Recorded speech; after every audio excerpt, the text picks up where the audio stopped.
Welcome to the Sharpe Way Show. Thank you so much for showing up and giving me a chunk of your evening. Yeah, I'm here, and I've been doing a lot of stuff this week, I guess, because of what's been happening across the country. A lot of stuff on race recently, and people have been asking me for it, so I'm happy to have the discussion, and I hope we have a safe space for everyone to have those conversations. I'm happy to have them, so I'm glad that we'll have them here. Yesterday, I was talking about the gentleman Ibram X and his idea of being anti-racist. And today I want to talk about the idea of systemic racism, which, as you're going to find constantly when I talk about racism, whenever I bring it up, it's always about systems. It's never about the individuals. It's never about one person or that. It's about the system itself that I always talk about. Now, the person I chose to use it, lots of people do it, is the most popular one I could think of, which is Shapiro. Right, Ben Shapiro has spent some time recently. This is probably from last year, maybe 6 months ago or so. He did a video discussing systemic racism, and he basically tried to shoot holes in it, saying that it doesn't exist. And I want to cover it in a way that I hope doesn't make people angry, but also shows you a different way of looking at this. Maybe that's the right way of bringing it up. I'm going to cover a little bit of it. I'm going to go through it as always. I'll cover your comments as I always do. But if you are interested, then guys, do me a favor, like, comment, share. You know I want you to. I want you to like, comment, share. So go ahead, do that. Life is good when you do. Let me get into it if I can, and we'll cover it right from this point. Should be pretty interesting. This, of course, Mr. Shapiro. This is Jamal. Jamal is a boy who lives in a poor neighborhood. He has a friend named Kevin who lives in a wealthy neighborhood. All of Jamal's neighbors are African American, and all of Kevin's neighbors are white. Because Jamal's school district is mostly funded by property taxes, his school is not very well funded. His classrooms are overcrowded, his teachers are underpaid, and he doesn't have access to high-quality tutors or extracurricular activities. Kevin's school district is also funded by property taxes, so his school is very well funded. His classrooms are never crowded, his teachers are very well paid, and he has access to high-quality tutors and lots of extracurricular activities. So let me just stop there so that you guys, some of you may not understand why this is even an issue. Why would someone even bring this up? This is based, and again, the cartoon is exaggerated, obviously, right? Of course, it's a cartoon, so it's there on purpose to kind of show something special, but it is based on something real, right? I literally lived this. I grew up as a little kid in the Bronx in a predominantly black neighborhood. Most of my friends were black, or some were Hispanic, but most were black. Some once in a while maybe you find a white kid there running around here, but hardly ever. I grew up in the South Bronx until I became a teenager. That's when I grew up on Long Island. Most of my friends were white, so it was a swap, and I saw both. I remember, and this is an interesting thing to think about here, some of you may not know this, when I was in school in the 70s, I'm in my 50s now, so this is the 70s when I went to school in the Bronx, everybody was on free breakfast and free lunch. And why? Like, this is a thing that I didn't understand when I went to my school on Long Island, because there were so many kids and families who qualified for free lunch and free breakfast that the administration of figuring out which one is which wasn't worth it. They just gave everybody it. It was actually cheaper to give every kid free breakfast and free lunch than it was to do the admin to figure out who qualified and who didn't. And there are many areas in America that are that way. I grew up in one as a kid. Everyone got free breakfast. If you showed up early, there was breakfast for you. And lunch was free. You didn't pay for it. And if you want to stay late, there was some food for you at the end if you stayed late. Some kids would if they stayed. There's certain things like that, but I didn't. I just walked home. But some kids actually stayed late. When I went to Long Island, I had to bring my own lunch. I didn't know how to do that. I didn't do it before. I had no idea. Or I had to pay for lunch. What? How does that work? I had no idea how that worked. So this is based on something real. Once you realize, even though it is exaggerated, obviously, it is still based on something real. So just so you don't think I'm crazy here. So let's talk for a second about school policy. The reality is that if you wanted Jamal to be able to go to Kevin's school, what you'd want is something called school vouchers. You want people to be able to move That's away one from answer. their school districts. One of the chief reasons that Jamal is confined to his local public school is because of Democratic policy that has decided that you must go to school in the district. So hold on. So what he's saying here, if you understand, is If you wanted Jamal to be able to go someplace else, you'd want school vouchers. I would say there are many other options too, but yes, that's absolutely one idea. Vouchers is one. There are other styles. He's correct. Yes, but he's saying you can't do that because Jamal has to stay there because of policy. Now, if I were to think you have to stay there because of policy, I would call that a system. A system set up by a government, not by individuals, by a government that decided that this is where Jamal has to go to school. That will be a system. District where you live. And this is also why a lot of people have left lower income areas and moved out to higher income areas specifically for better public schools. So absolutely true, completely correct. My parents did exactly the same thing. He's correct. And I remember many of my friends couldn't afford to move, or worse, couldn't even imagine moving, couldn't even think about moving. So that is a system. So if you want Jamal to have the same educational opportunities as Kevin, I would like that. Have school vouchers for private schools, or perhaps you should have charter schools, which is what Mayor Bill de Blasio in New York is fighting against, or perhaps you should break the teachers' unions, which are costing a fortune, particularly on a proportionate level in areas where they're not spending enough taxpayer dollars. I like all of them. I'm all for improving Jamal's schools. I'm also all for Jamal having all the same educational opportunities as Kevin. The problem is most Democrats are not. Kevin and Jamal. Yeah, but okay, I'm agreeing with him. Yes. And you just explained the system.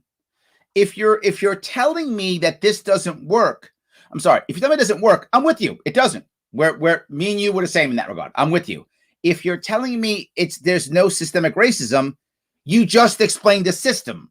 So clearly there is some systemic issue here, at least in this piece.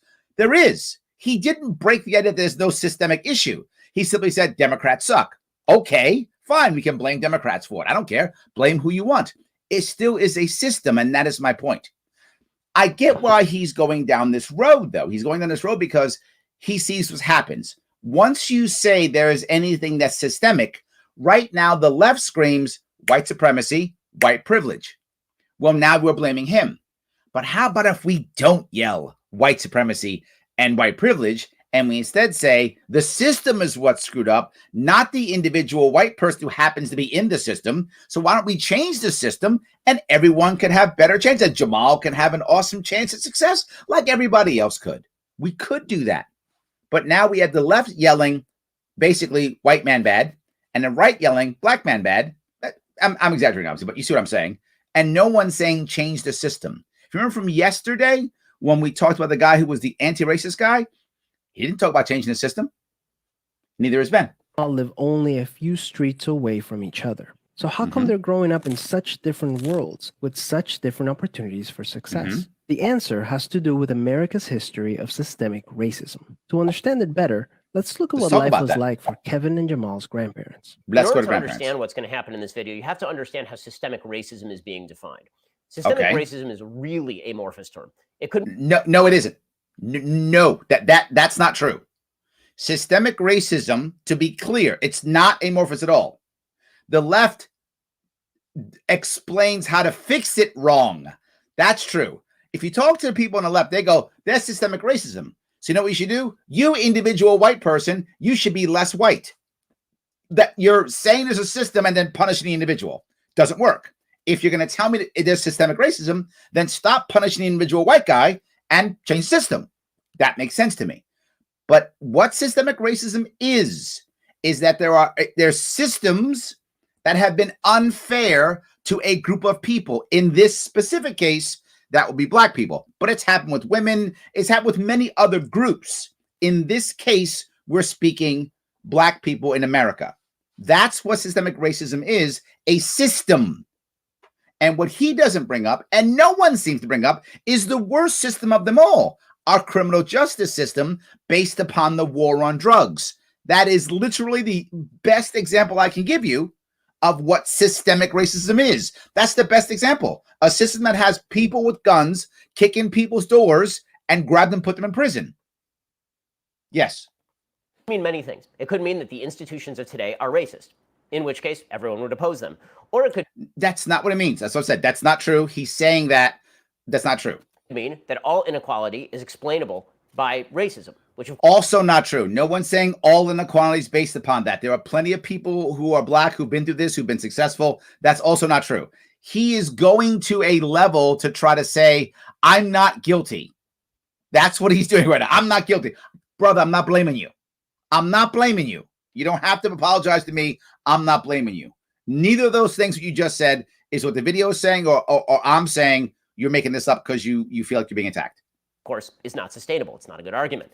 Correct. The argument that this video is going to try to make is that all of history has meaning. And that is true. History does have consequences for today. The problem is, as we'll see, the video tries to explain all inequality with reliance on... No, it doesn't. That's not true. Again, it's not all inequality. It is, look, people of color are successful. It's everywhere. You can see it everywhere. Black men, Hispanic men, Black women, Hispanic women, insert thing here. They are absolutely successful. It does happen. Of course it does. We're saying that this system makes it harder. That's all we're saying. It makes it harder. History and no inequality with response to exacerbating levels of income inequality, exacerbating levels of single motherhood, personal decision-making, or any of the other variables that could come into creating the gaps we see today. Decades after the Civil War, many government agencies started to draw maps dividing cities into sections that were either desirable or undesirable for investment. This practice was called redlining. And this was happened after the Civil War, and then after World War II was expanded, and then mortgages came up because of this also. This is what redlining is. Usually blocked off entire Black neighborhoods from access to private and public investment. Now, I want to be clear. This is access to both private and public investment, both of them. And it was, to be clear, only Black people. So when the Irish were coming, this didn't happen. When the Jews came, this didn't happen. When the Italians came, this didn't happen. Now, were there different ways that Italians and Irish and Jews were punished and had hurdles that had to get over? Yes. I don't want to take anything away from my Jewish, my Italian, and my Irish brothers and sisters who came over and had to fight like all minorities did. 100%. They didn't have this, and there's a difference. Banks and insurance companies used these maps for decades to deny Black people loans and other services based purely on race. Now, that would be a system. Historically speaking, owning a home and getting a college education is the easiest way for an American family to build wealth. But when Jamal's grandparents wanted to buy a house, the banks refused because they lived in a neighborhood that was redlined. So you can't buy a house. Literally, you can't. Right? Or if you can, it's only through cash or other ways. So way different. Does that mean no Black people can own homes? Of course not. Of course not. But compared to others, and in this case, all others, there was a less chance, right? It went down, right? The odds went down. Jamal's grandparents were not able to buy a home, and because colleges could prevent them from attending through legal segregation, their options for higher education were really scarce. So let's talk about redlining. Redlining became illegal in the United States as early as 1968. Now, he said after the Civil War, it started. So it became illegal as early as 1968. That's 100 years, man. That's 100 years. And it didn't take effect till the 80s. The Equal Credit Opportunity Act was followed by the Home Mortgage Disclosure Act in 1975, which was the predecessor to the Community Reinvestment Act. 100% true. Were an attempt to ensure that people who are living in low-income minority neighborhoods could actually get loans. And now there's an issue. We'll cover that in a second, how that actually wound up hurting people. But his point is true. People noticed it, said it, let's fix it. He's right. Again, I'm agreeing with him. He's correct. That's what happened. The problem is, imagine if you would, we are climbing a mountain. All of us are climbing a mountain.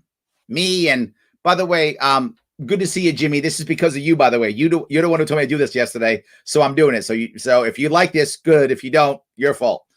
So let's say me and Jimmy and Andrew, we're all climbing a mountain. We're climbing a mountain, and they decide, hey, the government's going to step in and say, hey, Jimmy, here's some cool rock climbing equipment.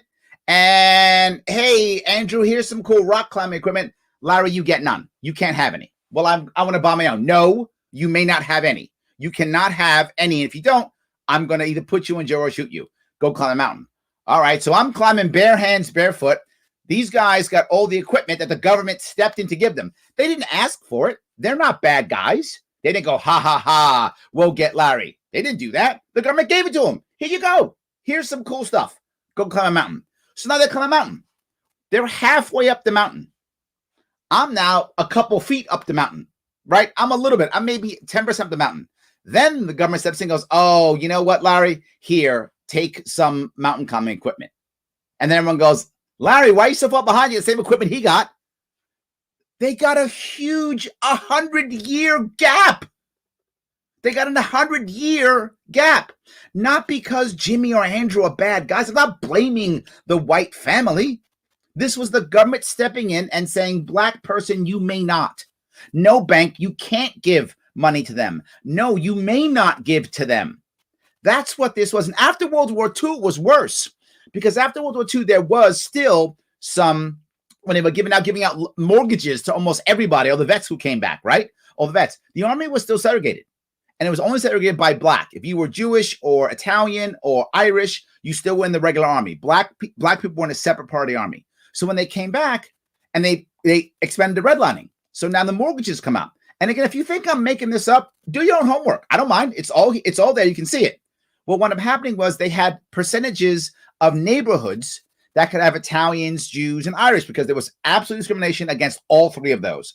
I never want to take away what other immigrants have also dealt with coming to this country. It has been difficult for many immigrants to jump over things.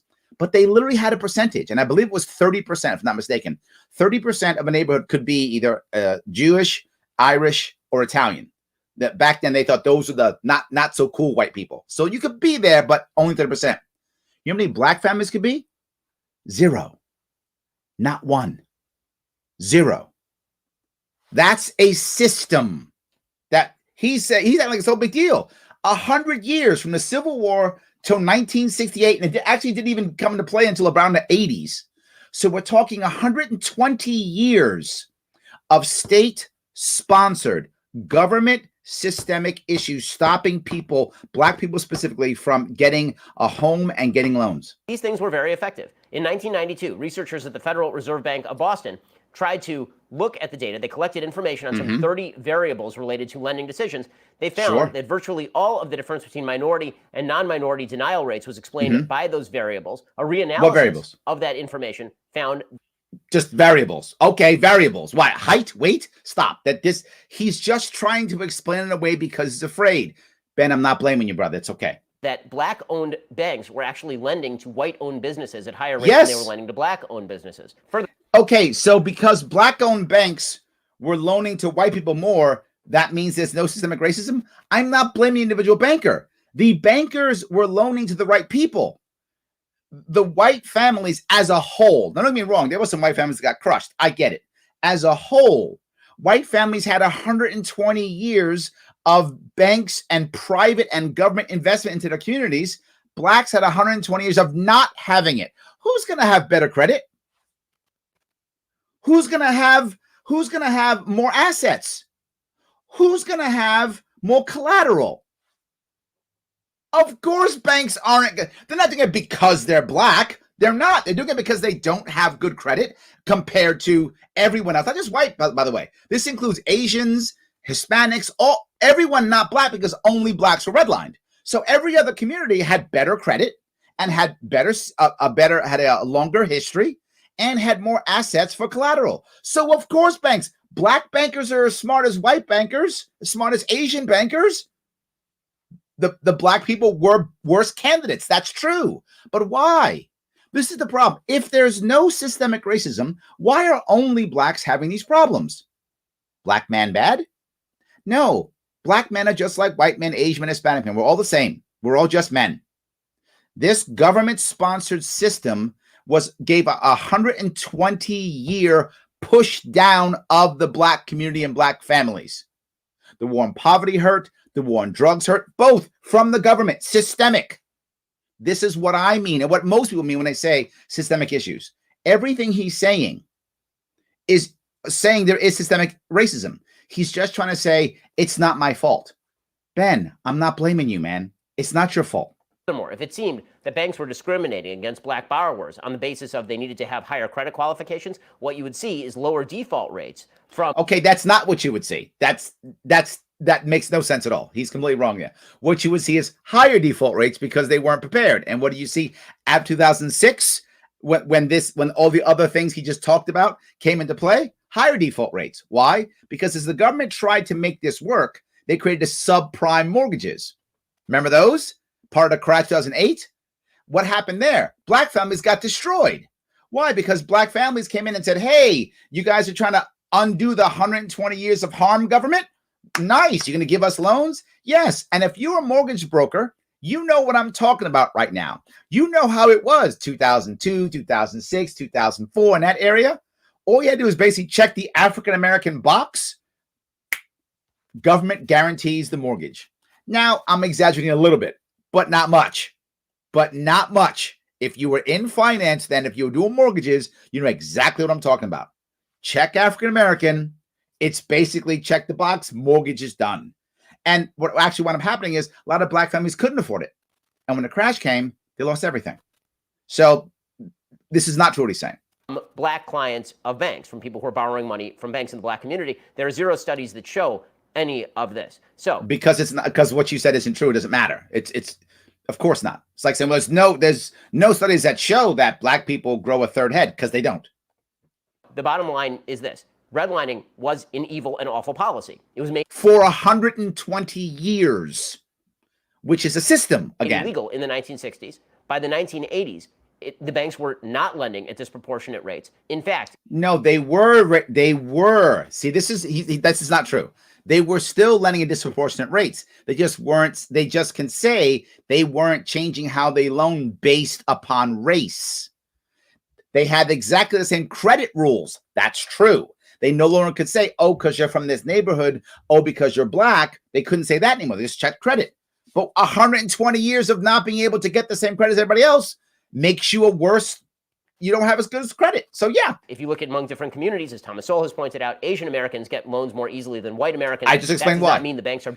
Okay, the reason why Asian Americans get loans easier is because Asian Americans, when it comes to immigrants, as a general rule, are far newer to America than anybody else. They really came to America heavily 60s, 70s, 80s is when they began to flood into America in those areas. And that's because of changes in federal law, Vietnam War, stuff like that. Many flooded into America. And many of them who flood into America are from relatively wealthy, well-off, and or educated homes. That's a fact. If you think I'm making this up, check it out. That's a fact. Many of them came here already with, they were doctors and engineers and all types of things. They were highly educated. Many of them were highly skilled. Why? Because you can't afford to come here if you're poor. If you're poor in wherever, Russia, or wherever you are in the 60s, 70s, and 80s, you can't come. This wasn't like the 20s and 30s. People showed up here with $5 in their pocket. That was a thing then. 60s, 70s, 80s, not as much at all. A much higher percentage of people were very wealthy, particularly Chinese people in the 80s and 90s. But much of them were very wealthy. So that's one of the reasons why that happened, just for clarity. But again, it wasn't because of race. They weren't going, ooh, Asian person, here's money. They simply had more assets. They simply had better credit. Being racist toward white Americans on behalf of Asian Americans. When it comes to college education. No, they weren't racist towards Americans, towards white Americans either. There was no racism there. I agree with you. It was just who had better credit rating, who had more assets. It is also worth noting that, yes, there were many universities that were segregated. There were many universities that did not allow black people to attend. Since then, again, for 120 years. This is a critical thing. There's a 120-year gap here. Right. Oh, well, in this case, maybe 100 years in the case of maybe 120, 100 years, whatever. And give about 100 years. There's a gap here. So again, we're climbing a mountain. Everybody else gets mountain climbing gear. I don't. Now you're halfway up the mountain. I'm a quarter of the way up the mountain. Maybe, a tenth of the way up the mountain, a third of it, whatever. I'm not halfway up the mountain. Now you give me the gear and go, hurry up, Larry, catch up. What do you mean? You guys are got a head start. What am I going to do here? I can't. How good am I? Wow. I mean, I am pretty good, but 1970s, the most prominent measure that has been used in order to admit black students to major universities across the country has been affirmative action, which affirmative action after 110 years. Discriminates against people who are not black in favor of black applicants, specifically by ensuring that black applicants don't have to have the same test scores or GPAs in order to get into those same schools. So not only has policy been corrected, it's been overcorrected in these areas. So to be clear, 110 years of literally saying, if you come to my school, I will call the cops and have you arrested. Literally, I might lynch you if this is, 1920. I gave you affirmative action, overcorrected. But even if that's true, it's still systemic. So the point is, it's still systemic either way. Kevin's grandparents, on the other hand, got a low-interest loan to buy their first house and get accepted into a handful of top universities, which... Now, that was because of laws that came out, federal guidelines after World War II. Traditionally only accepted white students. This opened up a wealth of opportunities that they were able to pass on to their kids and grandkids. The basic assumption of this video is that if your grandparents are rich in the United States, this means that you are rich in the United States. That's not what he said. He said they were able to pass on a wealth of opportunities. He didn't say give a bunch of cash or inheritance. That's not what the video said. You're making this up, and stop. I know you're concerned. I'm not blaming you. It's not what he said. Opportunities is what was said in the video, not cash. And that if your grandparents are poor in the United States, that means that you are poor in the United States. Not true what he said. This is factually untrue. The reality no one said is that income changes over time, that there are an 100%. enormous number of people in the United States by percentage who are able to rise from poor to middle class and their children from middle class to wealthy. The biggest problem that we have in the United States right now is not a historic wealth gap. The biggest problem we have is an income gap in the United States. And there's some... I agree completely. The only exception to that rule is, as a general rule, black families, since the war on drugs, have a higher chance than any other group of people to where they're this is changing now also, by the way, because of drugs. But the war on drugs created a point to where by percentage, black youth actually had a higher chance of going from middle class to lower class than any other group. And again, if you think I'm making it up, the data's out there, right? So every ethnic group, some people go down. It's how it works. He's right. It does change. The black population had the highest percentage since the war on drugs. That's the only thing that changed it, the war on drugs. By the way, I'll bring it up again, which is a system. It isn't the white guy's fault that there's a war on drugs. It's the government's fault there's a war on drugs. I'm not blaming the white guy who gets into a good college. Good on you, white guy, get into a good college. But how about the black kid who got arrested, who shouldn't have got arrested because they were arresting everybody? Now he has a record. He can't get anywhere. Now he can't finish high school. All bad. Right? The war on drugs made that happen. Now, because the war on drugs has gone into Appalachia, has gone into mainstream America, now you're finding the same problem with white people. Now it's everybody. Everybody's having that same higher percentage of people who are stepping from middle class down. This is true. Fascinating statistics surrounding this. There was a Harvard study recently that showed that black males who are growing up in the same household incomes as white males were actually underperforming their white male counterparts, even in high income neighborhoods. You would think that. Yes. Yeah. So let's see what he's saying here. He's expressed how black people are doing poorly, worse than others in more than one time, and then trying to say there's no systemic racism. Okay. If you're saying there's no systemic racism, why would black boys be doing worse than white boys or Asian boys or Hispanic boys? Because they're just born bad? Is that what you're saying? Because that's what so many black men are hearing, Ben. That's what they're hearing. You didn't say those words, and I'm not putting words in his mouth. But that's what we're hearing. We're hearing that we're bad. Just like when the left goes, you're white privilege and white supremacy.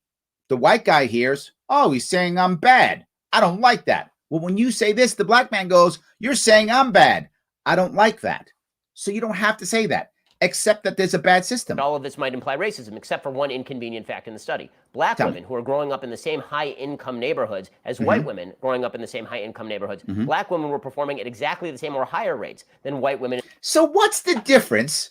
What happened after, say, the 70s? What thing that would affect all of us in the 70s that happened that would affect black men over black women? Oh, crime. Yes, because something like 95% of the prison population is male or something like that. It's a huge percentage is male. Yeah. So if you're going to all of a sudden throw 100,000 cops with the 1994 crime bill, thank you, Biden and Clinton, if you're going to throw them into a neighborhood, who are the cops arresting? They're not arresting the women. They're arresting the men. If you're going to go just say no and make mandatory minimums, thank you, President Clinton, for mandatory minimums. Thank you for that. Right? Thank you, Reagan, for saying just say no and not helping for the crack epidemic. Thank you guys for all that stuff. Thank you, Obama, for doing nothing. Thank you, Bush, for doing nothing. Thank all of you for doing nothing about that. Who are they going to arrest and put in jail? The black men, the black boys. 1 in 3 black men in America today can assume that they will be convicted of something. 1 in 3. No other group has that. And why? War on drugs. Systemic. Not because the average white guy is bad and wants to beat up a black guy. That's not what I'm talking about. I'm talking about government intervention, which is the system. In those neighborhoods, which would suggest that there are other factors at play other than simple racism. Furthermore, the basic idea that most wealth in the United States is inherited and that millionaires are really only millionaires because their parents were millionaires, that really... Okay, that's not what anyone's saying. That's not true, has never been true. That's not even what the video said. Isn't true either. The vast majority of millionaires and billionaires are people whose parents were not millionaires and billionaires. Chris Hogan, who's a black financial expert, he did a survey of 10,000 people, and what he found was that of those 10,000 people, 74% of millennials believed millionaires inherited their money. 52% of baby boomers did. It's not true. But only 21% of millionaires received any inheritance at all. Okay, but that's not what we're talking about here, right? To be clear, he's right that a lot of people think that all millionaires inherit their money, and they don't. He's correct. It's not true, but that's not what the video said. The video said they were able to pass on opportunities. Now, if you know, and I've seen this myself, and many of you have too, if you live in a poor neighborhood with people who don't have the right mindset, the odds are you won't do as well. Doesn't mean you can't. It does happen. It lowers the odds. It's an old saying in business coaching, and it's obviously trite because it's business coaching saying, but it's based on something real. And it's the idea that you will have the net worth of the top 5 people that you spend the most time with in your world, your friend peer group, the top 5. You will have the average of those top 5 people in wealth and net worth. Now, that's not scientific at all. That's just a saying that we use in business, and we use that saying because we want people to think my peer group matters. The people around matter. And when I talk about trying to solve the problems, what do I always talk about when it comes to race? Ownership mindset. If you grow up with people who are wealthy, whether they're black or white or whatever they are, or who have more wealth, they will almost always in some way, shape, or form have an ownership type mindset. If you don't, they won't. That's the point here. You inherit that mindset. You inherit connections. You inherit opportunity. You inherit so many other things. The money is secondary to be forward for most people, because if you give people a bunch of money and they're on the right mindset, they throw it all away. The lottery is a perfect example of that. Just 16% inherited more than $100,000. Only 3% received an inheritance at or above $1 million. This is a common thing, right? Whenever there's any type of issue with racism, the left throws stats at you and then basically says the system's terrible, white man bad. You saw that yesterday. No answers, just white man bad. Just be less white, just give stuff to black people. That's just the answer. That's the left's answer. The right's answer is announce stats and say there's nothing wrong. And that's what he's doing. He's announcing stats and saying nothing wrong. Or if black people would just be better magically, I'm at the bottom of the mountain, man. What do you want me to do? In reality, the best path toward wealth in this country is income mobility, not inherited wealth. This opened up a wealth of opportunities that they were able to... Thank you. A wealth of opportunities. Thank you for repeating that. Wealth opportunities, not cash, opportunities. You see the money and stuff coming down? They're not dead yet. There's no inheritance here. This is opportunities. Pass on to their kids and grandkids. Even as late as the 1980s, an investigation into the Atlanta real estate market showed that banks were more willing to lend to low-income white families than to middle or upper-income African-American families. You don't break 120 years of culture because law changes. Result, today, for every $100 of wealth held by a white family, black families have $5.04. Now, to be clear, the video acts like that's the reason. I'm not sure that's the reason. So there's some hyperbole on the video here for sure. But the concept is a real concept. When you don't have that much ownership, how do you foster an ownership mentality within your communities? It's challenging. It's hard. Not impossible. Some Black families do very well. Clearly, right? But it's difficult is what I'm saying. The odds are against you. There's a disadvantage. Now, if I want to, I could look at this and I could say, see, there's your white privilege. I could say that. And then a poor white family who has less than $5 is going to say, where's my white privilege? And they'd be right, which is why saying white privilege is not intelligent. It's not smart. Or I could say, look, there was a Black disadvantage, which is similar because there isn't just white privilege. There's also Asian privilege and also Hispanic privilege. There's all types of privileges. So how about we don't mention any of those? How about we just say, so there's disadvantage. Look, that's it. Now we can have an actual conversation without guys like Ben feeling like I'm attacking them, because I'm not, and trying to defend himself. All he's doing is trying to defend himself because he doesn't, you've heard me say 1,000 times, nobody wants to feel racist unless you're an actual racist, right? Then you don't care. If you're an actual racist, you're fine with it. But if you're not an actual racist, you don't want to feel racist. So of course you defend yourself. I get it. A 2017 study confirms that redlining is still affecting home values in major cities like Chicago today. This explains how Kevin and Jamal inherited vastly different circumstances. Note, inherited circumstances. The video is not saying inherited cash, inherited circumstances. As it turns out, there are some complicating factors that don't get cited in this video with regard to this data. The Federal Reserve Board economists tried to explain that this data did not take account of differences that were not income-based. Things like liabilities, employment history, credit. Liabilities, employment history, and credit. What could affect that?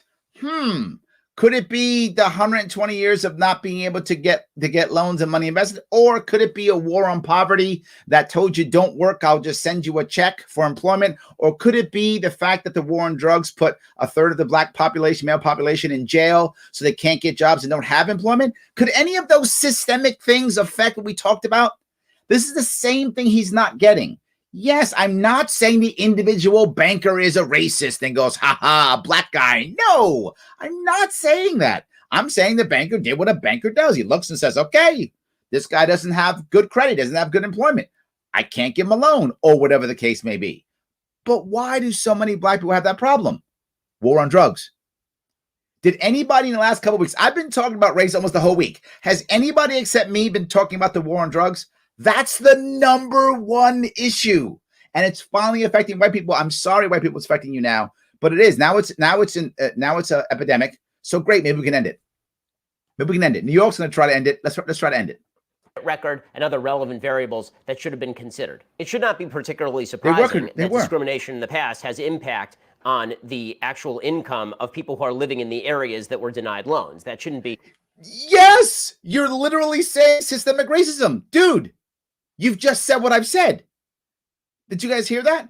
You know, the past discrimination of 100 years. It's not shocking that it affects you today. Yeah. That's called systemic. A major surprise. But that is not the only disparity, obviously. That New York Times piece. I didn't say it was the only disparity. But you are admitting right now, you just did. There is such a thing. It exists. This was supposed to be something that debunked it. You didn't debunk anything, man. You reinforced it. Their citing says, quote, they estimate the maps account for 15 to 30% of the overall gaps in segregation and home ownership. 15 to 30% of the gap in home ownership and loans. And he's like, well, you know, whatever.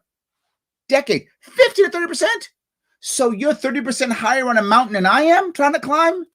And now I'm a bad guy for not going fast enough? Ben, you're literally giving my argument for me. That they find between the highest risk area and the second highest risk areas, those were the ones that were being classified. The truth is that when it comes to redlining, you have to look at the gradations as well. There was always going. No, there shouldn't be redlining. You said it was an evil practice. Your words, an evil practice. So no, you have to look at gradations. It was, let's affect Black people and not others, right? And not others, except the percentages of Italians, Jews, and Irish. There was a 30%, I think it was 30% cap. So, I mean, if that's from Black people to the Irish and the Jews, what is it to the Southern Europeans. What is it to them? I don't know. Even worse? You're making my argument. To be a difference in the availability of loans to people who are living in the highest risk areas as opposed to the people who are in the very lowest risk areas. Which is a system. Another factor is that if history does make a difference, then if you are denied loans in a particular area, and if there's less money in those areas, and as crime goes up, and as property taxes kick in, there's not enough money to take, and as schools get worse, obviously that's going to continue to have effect in that particular area. That doesn't mean the same. Yes. So the system we talk about becomes perpetuate itself, and we still see the damages later on. Correct. Same people are living in that area who always lived in that area, or the people who grew up in that area in 1960 necessarily have to live in that area, or that their grandkids have to live in that area in 2020. Unfortunately, I don't know what you're talking about. Neighborhoods change, right? Of course they do.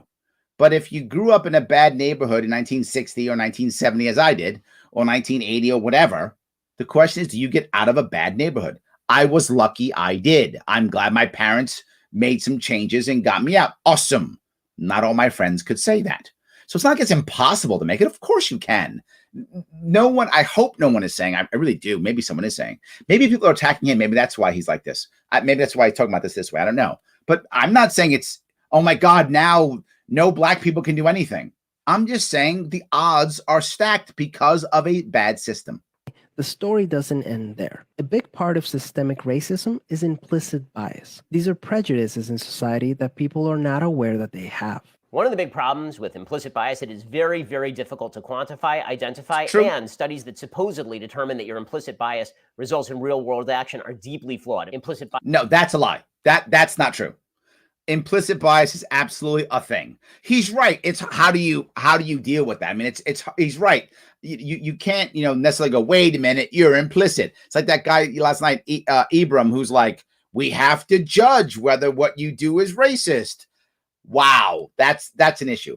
But the idea that implicit bias is not a thing, or that the studies are flawed, absolute garbage, total horseshit. Of course we all have implicit bias. I have it, we all have it. Of course we do. We're humans. To even imagine that it's not true is just to not understand humanity. We all have this. It's how it works. And it's not always good or bad. It's just bias. We're all biased. I wish I wasn't. I try to not be, but I am. Bias assessment tests, for example, are so significantly flawed, they're virtually unusable. Let's go back to Kevin and Jamal. He just said the tests are bad. So what? He's grasping at straws, trying to shoot down every part. It's the lawyer in him. He thinks he has to win every battle and fight and cast doubt on everything. But it's not working, because what he's actually saying is there is a system. Against all odds, Jamal manages to be the only student from his high school to get accepted into a great university. The same one that Kevin and his high school friends are attending. But after Kevin and Jamal both graduate, Jamal notices that his resume isn't drawing as much interest as Kevin's, even though they graduated from the same program with the exact same GPA. Unfortunately for Jamal, studies show that resumes with white-sounding names get twice as many callbacks as identical resumes. Now, the issue here that I want to deal with is, in this case, everyone's going to have biases. I have them too. So do you. You decide what's right and what's wrong and what you want and what you think fits. It's terrible, and we already have laws against this. This part that the video brings up is kind of irrelevant. So I kind of want to go past it because it doesn't really matter. It's just you hear a name and it's bad. Yes, that's very true. I agree. So let's pass that piece.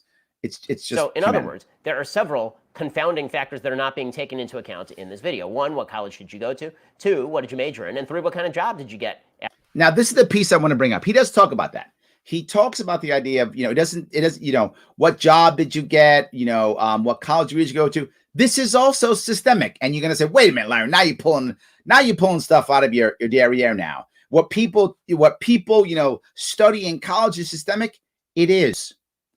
Why would someone say become an engineer? Why would someone become a doctor? Why would someone become those things?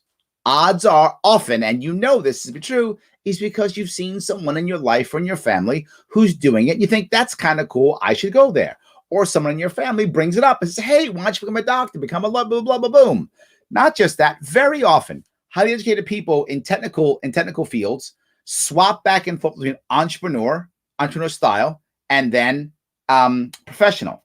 Entrepreneur, professional. Very often, it's a common thing. Not always. This is a trend that through generations, they rotate. Entrepreneur, professional. Entrepreneur, professional. Entrepreneur, professional. You got 120 years of not having that. But not just that.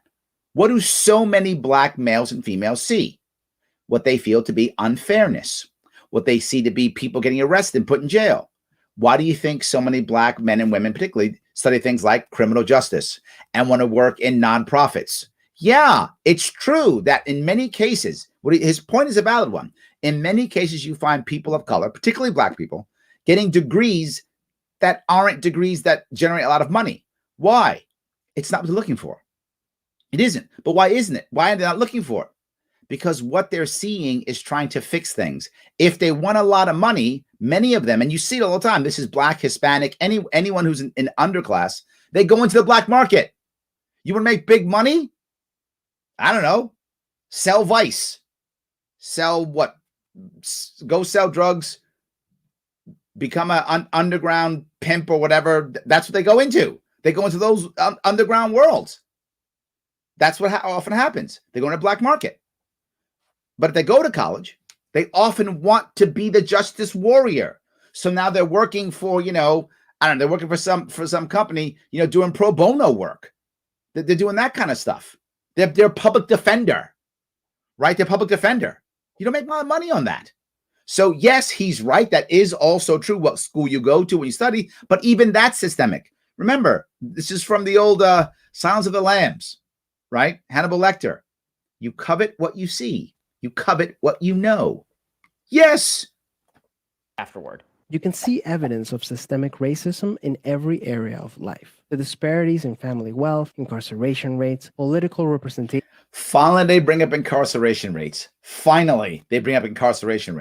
That's the biggest issue. And they had to wait 85 years into the thing, and he even doesn't bring it up. And education are all examples of systemic racism. Now we reach the crux of the matter. The basic idea here is that any inequality can be chalked up to systemic racism. We are now... That's not true. He didn't say it. Stop saying that. He didn't say it. I'm not saying it. No, that's saying every reason is because systemic. We're not saying that. There's black knuckleheads too, who just screw up and do bad things and probably deserve the stuff they get. Of course that happens. But we're talking overall, a system. Notice, they've said nothing in this video about incarceration. Nothing about incarceration. The simple assumption is that if more black people percentage-wise are arrested than white people, that must be due to systemic racism and not... That actually is. Yes, that's true. Why were so many black people arrested? Well, because the 1994 crime bill put 100,000 cops into black communities. If you have 100,000 more cops in your communities, more of you are going to be arrested. If they had thrown 100,000 cops in the white communities, more white people would have been arrested. Yeah, that's kind of how that works. And then worse, after 2 years, most people don't know this, that crime bill only paid for cops for 2 years. After that, the local authorities had to come up with the money to pay for all those cops. How'd they do that? Civil asset forfeiture. Now I got to kick in doors. Now I got to become a pirate. Now I got to kick in doors and pay my bills. That's when that comes from. And what doors are they kicking in? Black doors. Hispanic too, but heavily black doors. Yeah. So that is systemic. You think the average cop gets up in the morning and goes, you know what I'm going to do today? Kick in a black guy's door? No, of course not. He goes, we got to kick some doors in today. Who's on the list? Oh, a bunch of black guys. Guess I'm kicking in black guy doors. That's what actually happens. Due to the number of crimes being committed by individuals who make a decision to commit a crime. When it comes... See, they just made a decision to commit a crime. Black men are just more violent. But I thought there was no implicit bias. You've literally just said that. Now, okay, you didn't literally just say that. But man, that's what I hear. And so many other people hear the same thing. To representation. The truth is there are many, many black Americans in Congress. We've had a black president of the United States. I know there's like one of them in Congress or two in two in the Senate or something, I think, right? Yeah. People choosing to run and people choosing to vote. That is an aspect of America. Yeah, choosing to run and choosing to vote. But when 1/3 of your male population has a criminal record, in many states it means you can't vote. That means you're getting taxed without representation. You can't vote, but you're being taxed. What system is that? War on drugs. War on drugs makes that happen too. American freedom. And when it comes to education, there are plenty of affirmative action programs that exist at virtually every major university, in fact. And they don't work. So let's not do that. Let's end the war on drugs. Look, the left is bad too. They don't talk about ending the war on drugs. They like putting people in jail too. Kamala Harris, Biden wrote the crime bill. Harris, she enforced it. Yeah, I'm not saying Democrats are in any way, shape, or form innocent here. That's not. If you think I'm saying that, you don't know what show you're watching. I'm not saying that. I'm saying you can't say it's not true. I've been talking this week about the same thing.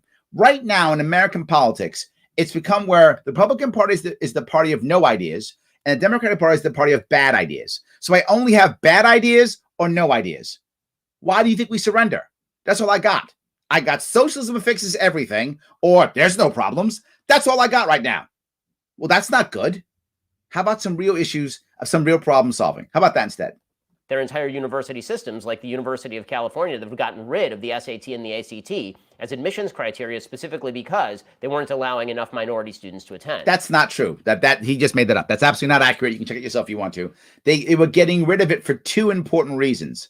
One of them is because of COVID, believe it or not. That was one of the reasons why. That was the nail in the final nail in the coffin. I know my daughter is of age to start taking the SATs. They've been canceling because the kids aren't going to school and they can't get enough kids into college, and kids don't want to pay $40,000 to go to a college where they're just going to be sitting doing Zoom calls all day. So that was the nail that was in the coffin. But the thing that started this actually was, if you remember, the Varsity City Blues, right? That when they found out the scandal of all the people were just bribing their kids in any way. It didn't matter having other people take their SAT tests, and it didn't affect at all the outcome of the school, showing that even if you were bribed in, you still graduate the same amount of at the same rate as if you actually took your SAT.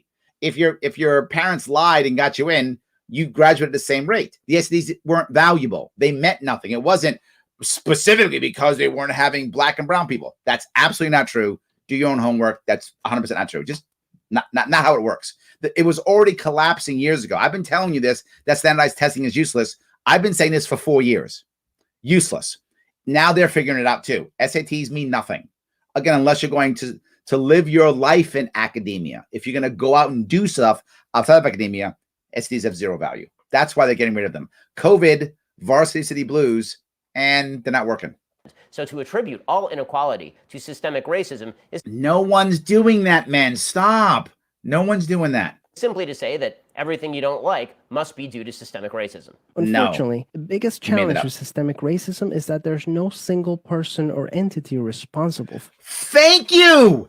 Yes.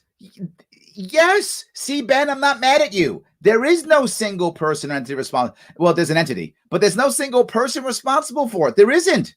There's no individual white guy who's in his vault going, hey, how do I get black people today? That's not happening. It doesn't exist. So why do we start going, you should be less white? Why does the left do that? Why does the left try to blame the white man for everything? There's no individual person. There's no white guy doing this. Doesn't exist. And then why do people like Ben just go, well, I guess black men are bad then? So I've got two options. Black man bad, white man bad. How about system bad? How about government bad? I like that. Let's do that. That makes us all feel better about it, and it makes us do something. It doesn't divide us and make us want to hate each other. I'm going to go with government bad, system bad. I like that way better. That's the entity responsible for it, which makes it very hard to solve. So what can you do? Yep. The first thing you can do is work towards becoming more aware of your own implicit. It's the left. This video just went right down the whole thing of saying it's systemic racism. It says it right there. Look at it. It's got a little thing on it. Systemic racism explained. The first thing you do is don't be so racist. That's the first thing. What do? Don't be so racist. But didn't he just say it's not an individual's fault? But don't be so racist. That's it. Biases. We should always, as decent people, be re-examining our own biases and trying to wipe out bad thoughts we may be having about other people. But the idea that something as vague as you had a bad thought about a group is now responsible for the income inequality between black and white is sort of an absurd contention in the absence of any available evidence. What are some prejudices that you might hold that you're not aware of? Second, let's acknowledge that the consequences of slavery and Jim Crow laws are still affecting access to opportunity. I would agree with this, except one important thing. When you go slavery and Jim Crow, the average person goes, That's 50 years ago, man. So instead, go slavery, Jim Crow, and I'm going to say it, war on drugs, still happening now. That people can feel and go, yeah, wow, yeah, that's true. Yes. How about we add that part? I'm in. Today. It is certainly plausible that slavery and Jim Crow have affected how people's paths have gone in life. It's plausible. It's not plausible, dude. Just accept it. Stop being a lawyer. Just say, yeah, it's what happened, man. It was bad. Got it. But I'm not blaming you for having slaves. That I hope you never had a slave. I don't know you, so I'm assuming you never had a slave. Please, and if you ever were considering it, please don't. Right? I don't assume that anybody watching this, if you're listening to this or watching this and you're white, I don't assume you had a slave. I don't blame you for slavery. Of course not. How could I? It makes no sense. Just understand that, yeah, it affected stuff. Look, if you had a tough upbringing, if your mom and dad were mean or cruel to you, I hope none of you have that, but if that happened in your life, that would affect how you are today. Hopefully you've grown from it and become better and healed, I hope, but maybe not. Maybe you still got some stuff in your head going on from when your mom or your dad were cruel to you. I'm not blaming you for that, and I know you're not blaming me for that. It's a bad thing that happened, and I should have some empathy for you and go, man, I'm sorry that your mom and your dad were cruel to you. It sucks. Sorry about that. Maybe I'll be nicer on you. Does that mean that I have, and it's going to sound dumb, but I'm going to say it. Does that mean that I had two-parent privilege? No, it means you had a disadvantage, and that sucks. And doesn't explain everything you do or explain it away, but it does make someone realize, wow, you had it tougher because you had parents who were horrible and mean to you. That's all I'm saying. In the circumstances of their birth. But the question is, how much? If we are going to change policy, and if we are going to effectuate change, shouldn't we be focused more on what are the bad policies today that specifically are keeping people down, and what behaviors can we change today to make our opportunities better, rather than focusing in on slavery or Jim Crow? We could do all of that.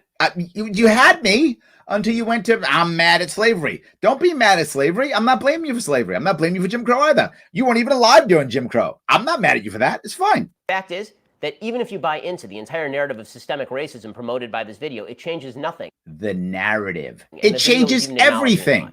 As a result, we should support systemic changes that create more equal opportunity. All right. Now they bring up criminal justice reform. Now? Dude, you guys are way late on this one. Ending predator. See, the left does a bad job, and that's why Ben is so mad, because the left does a bad job. I can stop it. It's just, that's the end of it. There's more stuff, but who cares?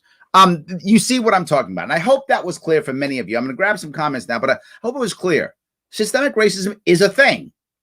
So if it's a thing, then let's fix the system. That's to blame. The right saying there's no problems. Here's some data I pulled up and then twisted to make myself not feel racist. It's fine. They do it, but it just says there's nothing, do nothing. And the left goes, yes, it's a system. So white guy, be better. It's all your fault, white guy. That doesn't help either. So let me grab a couple of these. Jimmy, I hope I made you happy. I know you wanted this. I hope it was good. So anyway, James says, I'd rather much talk about thorium.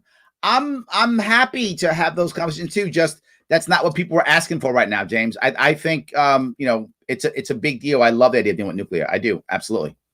Andrew says, we only had 3 to 4 black families in my hometown. While the percentage of the people in my hometown was white, it's still that way. Yeah, I think a lot of things haven't changed, right? It takes a long time to make those cultural shifts. Jeff says, the only thing systemic about the system is law and order. Yeah, that is why some fail in it. I'd rather face the system than the streets and neighborhoods of those who think the system is out to get them. I'm not sure what you mean by that. Law and order is the system. I think you're right. That is why are you saying because some people don't like law and order? I'm not sure you were going with that, Jeff. Are you saying because they won't abide by the drug laws? I'm not sure where you're going with that one. That one probably is better a conversation. Jimmy says, I grew up with an NFL metal lunchbox. Yes. It wasn't until high school where I had my own money before I got hot lunch. There we go. Yes. Bob says, in my opinion, truth about racism lies somewhere in the middle between what the left and right believe. I agree. I think you're right, Bob. I think each one is purposefully dividing the other. And what winds up happening is, again, as I mentioned, when you reduce it down, when you hear the left talk, you hear, or I do, maybe I'm the oddball. I hear from the left, when I go all the way down and I reduce it, I hear white man bad. When the right talks, what I hear, black man bad. That's what I hear when I reduce it down. And it's just making things worse. So Bob says, not everything is racist, but systemic racism is real. Drug war, education, gun. Yes, 100%. It is real. Yes. I see the school system as more class warfare than racism. I think that's true. It's truer today than it was years ago. Years ago, it was actually drawn out to be racist. But I think today, you're right. It's much more classist than it is racist. I think that's true. Yeah, I would agree. So, John says, well, the system is the government that is funding and regulating it. Yes. So the government needs to be removed from the schools. Yes. And if the system which the government in this instance is racist, it should be removed from existence. I'm not fighting you, John. I'm not fighting you. Yes. I just watched the Pursuit of Happiness with Will Smith, inspirational and tearjerker movie. And this is a great point. Thank you for this, Andy. For those who don't know, The Pursuit of Happiness is a Will Smith flick from a couple years back, based on a true story of a guy who came from, literally homelessness to running his own like private equity firm or something like that, right? So it's a big deal, great story. Now imagine, even if he loses his money or doesn't do well, imagine what his children will see. Imagine what opportunities and mindset his kids will inherit. His kids will inherit the idea of bust your rump no matter what, work hard. They will inherit that because he gave it to them. They will also see people who will give them opportunities. They will encourage more. And I wish more people in the Black community had that mindset. But again, you've got 120 years of literally not being able to own. You come from slavery to not being able to own. You didn't own yourself during slavery, and now as a group, you can't own property. How do you create a mindset when the system is slowing you down? Very difficult. Very difficult. Not impossible. Again, not impossible. Just percentage-wise, really tough. It's very tough. Paula says, when I taught, I was always reminded in poor schools that we may be the only person my students saw, that we teachers could be the only person students knew who had studied job.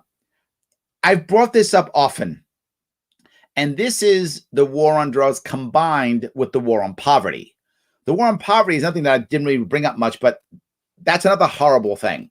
The war on poverty, along with the war on drugs combined, has created an environment where there are many people, and now you see it in white communities. You didn't see it as much years ago, but you see it in white communities now also, to where there are people who have never seen their parents go to work. And whoever you are now, you're watching this show, you're listening to me, whoever you are now, I want you to imagine, if you would, for a second, if when you grew up, you never saw your parents go to work. Never. You never saw your uncles or aunts go to work. Never. What if you never saw your grandparents go to work? You just never saw that. Like, that's not a thing you saw. They don't get up early and go to work. They don't go to work. They just get checks. You'd be a different person. Whoever you are now, you would not be that person. You'd be a different person. Absolutely, you'd be a different person. And when you have that, that affects how you think. I completely agree, Paula. Which is another reason, and then you're going to say it again, another reason. Why do so many Black people want to grow up to be teachers? Yes, you covet what you see. If no one else is working, but your teacher's working, you want to be a teacher. Like teachers, we all know if you're a teacher, you're not making a killing, right? You're not buying a yacht if you're a teacher, right? So, yes, exactly right. Yes. Tim O'Connor says, a system created to enforce bigotry and buy votes. 100% buy votes. I think that's true. Yes.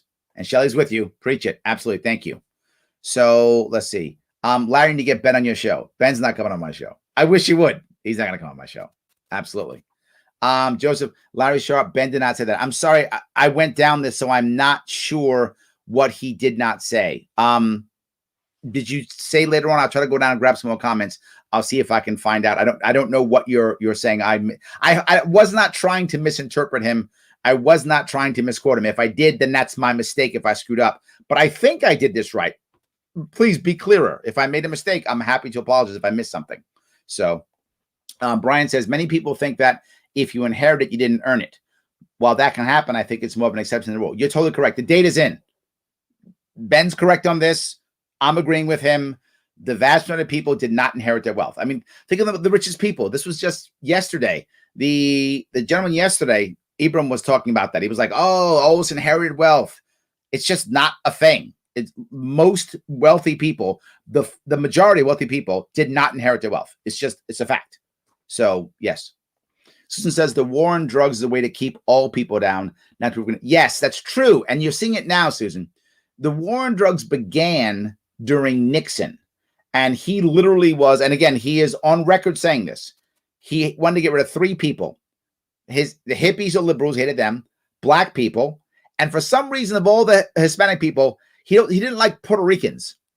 Like, why Puerto Ricans? I don't know. I know Puerto Rican people and I love them. I don't know why he hated them. But Nixon didn't say Mexicans, didn't say Cubans. Like his words were Puerto Ricans. He didn't like Puerto Ricans.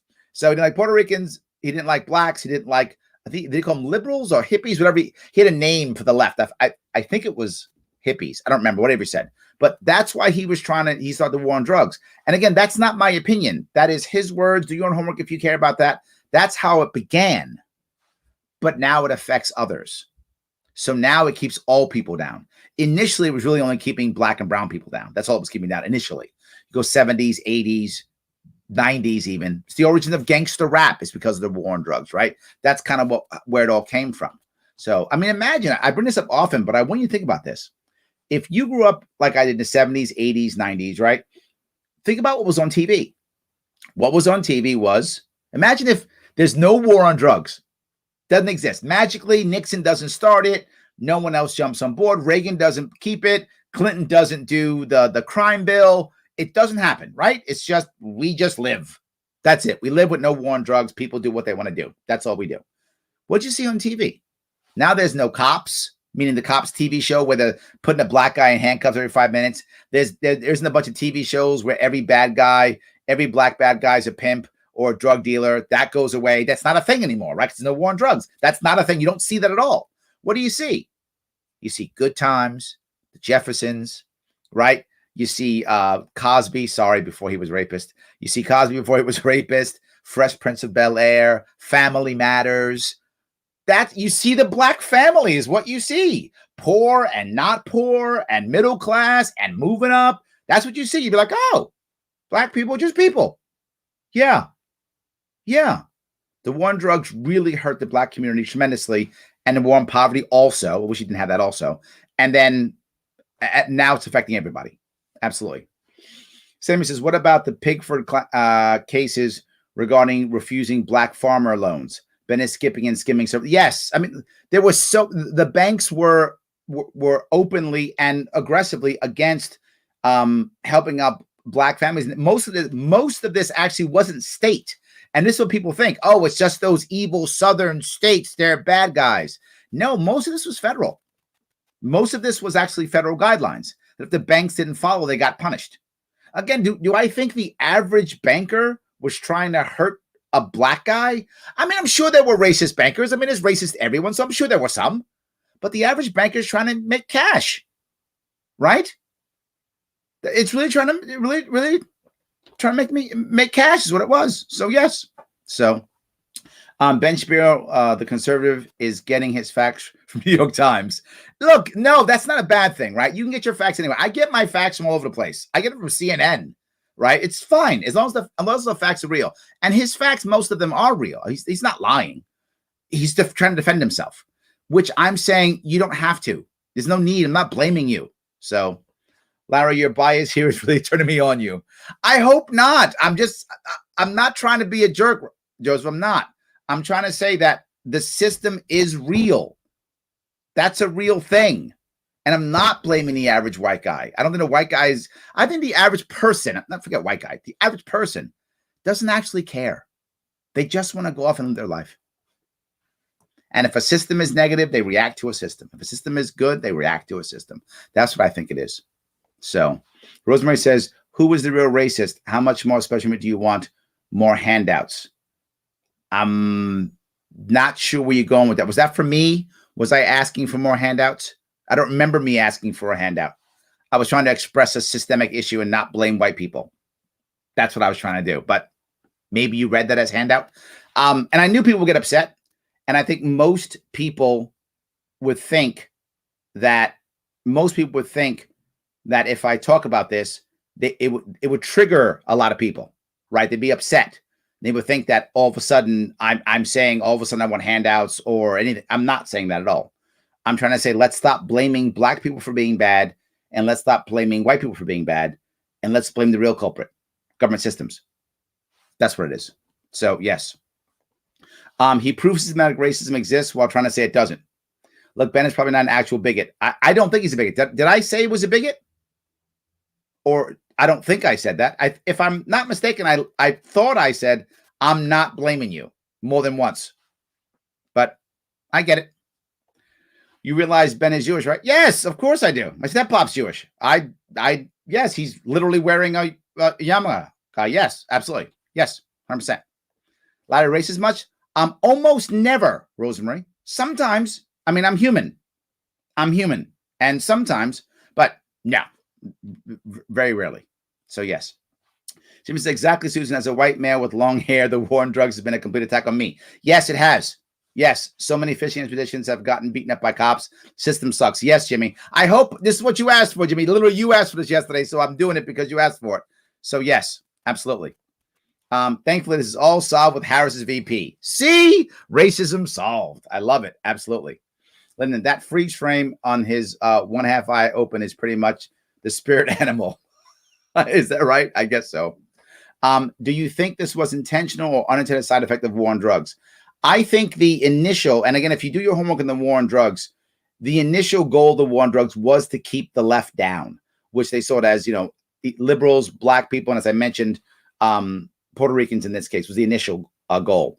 But the problem is now all of a sudden this keeps going and it affects everybody. It affects Jimmy. It affects my mom. My mom's a victim of the war on drugs. It affects everybody at that point, right? It just keeps going. It affects everybody. So the current is unintended. The initial was intended. So it made bad neighborhoods. It's economic, not racist. Thank you, Catherine. Thank you. Yes, absolutely. Yes. It's a nightmare for all people. 100%, Susan. I agree completely. Either Ben is naive or full of it. No, I don't think either. I think Ben is like many people on the right. They feel attacked from the left because they are attacked from the left. They're literally called racist by the left. You saw me. Yes, I talked about that gentleman. Ibrahim. He calls everybody racist, right? Oh, sorry. All white people racist. He calls everybody who's not black racist. So if the left is calling you racist every day and calling you a bigot every day, of course you would defend yourself. Of course you would strike back. I get why he's doing it. As long as there's a checkbox for race, gender, there will be an issue on division. Maybe. Larry Sharpe, you're starting to show me why you lost.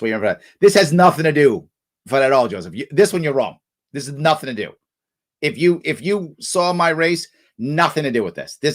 Race was hardly ever even brought up during my race at all. Here or there, but very rarely it was at all. It was rarely brought up. It was, you know why I lost? It was the systems why I got my butt kicked so badly. It wasn't that I was a bad candidate. I wasn't the best candidate. It was my first time running. But the system was then. If you were in my campaign, you would know. It was heavily systemic yet again. And I want to change the system. It's what I do. So no. Joseph, I'd ask you if you've watched me more than just this time, and I think you have. You've been on several of my shows. If you watched me, then you know who I am. And if you don't like what I'm saying today, I get it. I've made probably everybody watching angry at least once. It's what it is. But I hope you understand that I'm trying to achieve the same thing, and I'm always coming from a place of trying to solve a problem. If the left says it's a bad idea and the right says there's no idea, but there's a problem, people think it's a problem, we have to solve it.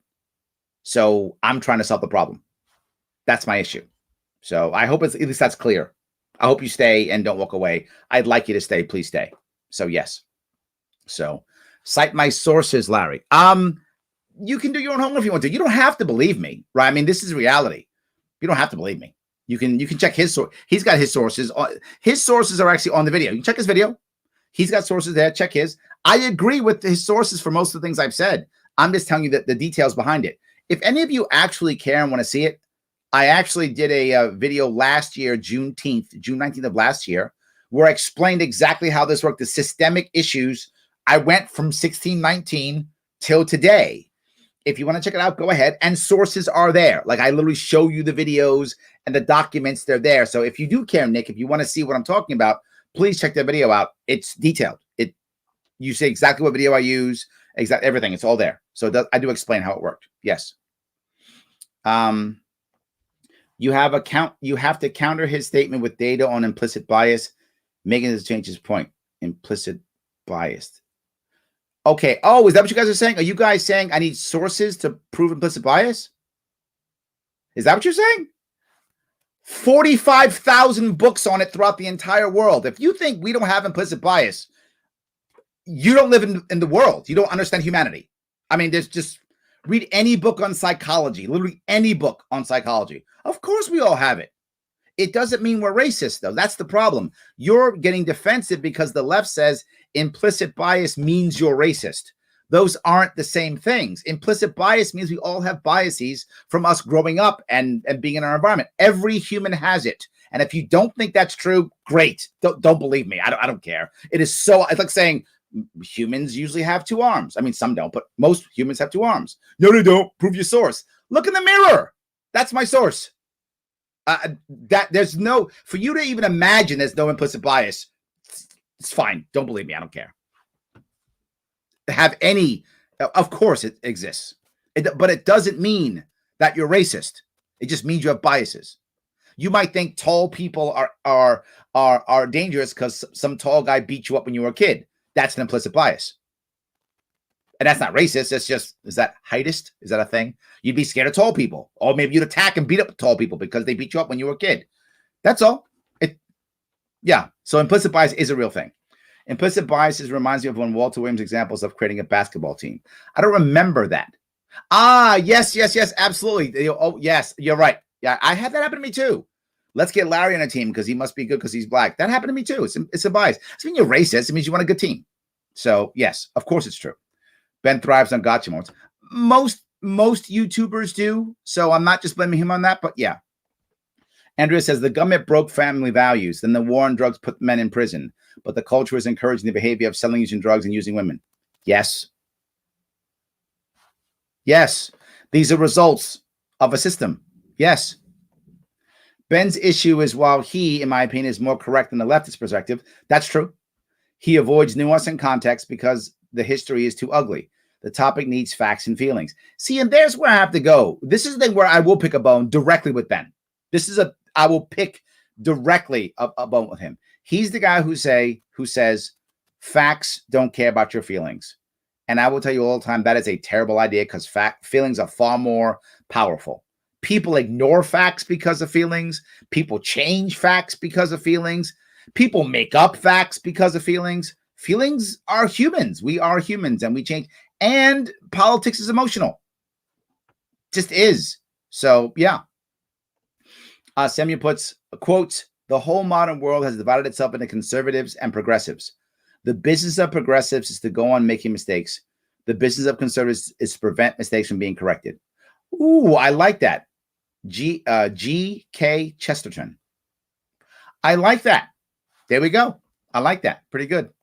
Culture needs to change too. Yes, and the culture, a lot of the negative culture aspects can be traced back to systemic answers. So I agree. So let's change the system again. Absolutely. So Larry lost because Lord Cuomo runs the state with an ironclad fist that crushes New Yorkers, causing them to move to my state. Also true. Yes, absolutely. Ben is mostly okay. He's like a libertarian right up until he doesn't. He's kind of pro-war. Yeah, look, I'm not anti-Shapiro. I'm not anti anybody. I'm just, I beat the left up. Yes, I beat the right up too. Just being fair. Both sides get it. It's just how it works. Yes. Larry Sharpe, if you want to play journalist, your job is to report the facts without bias and let people of their own opinion. You're not doing this. I'm not playing reporter or journalist. I'm not. I am not. This is an opinion show. That's why it's called the Sharpe Way. I'm not reporting the news at all, Joseph. I'm not. I never have. I'm giving you my views, my opinion, and I'm taking in yours, and I'm trying to have a conversation with you to the best of my ability. That's what I'm doing. This is not a news show. I hope you wouldn't think that. This is much more like the evening shows on Fox and CNN and MSNBC between about 7 or 8 and like 11. Those are just opinion shows. This is an opinion show. This is not a news show. I please don't think I'm a journalist. I'm not. I am someone who I'm hoping will get you to see. My hope is to get you to see that the establishment left and the establishment right are wrong. The establishment left and the establishment right are wrong. The establishment is against us. The system is against us. And just because you might lean left and think, well, Biden, he's okay because I lean left, or you lean right and go, well, Trump's okay because I lean right. They're still part of a massive system that's to be changed.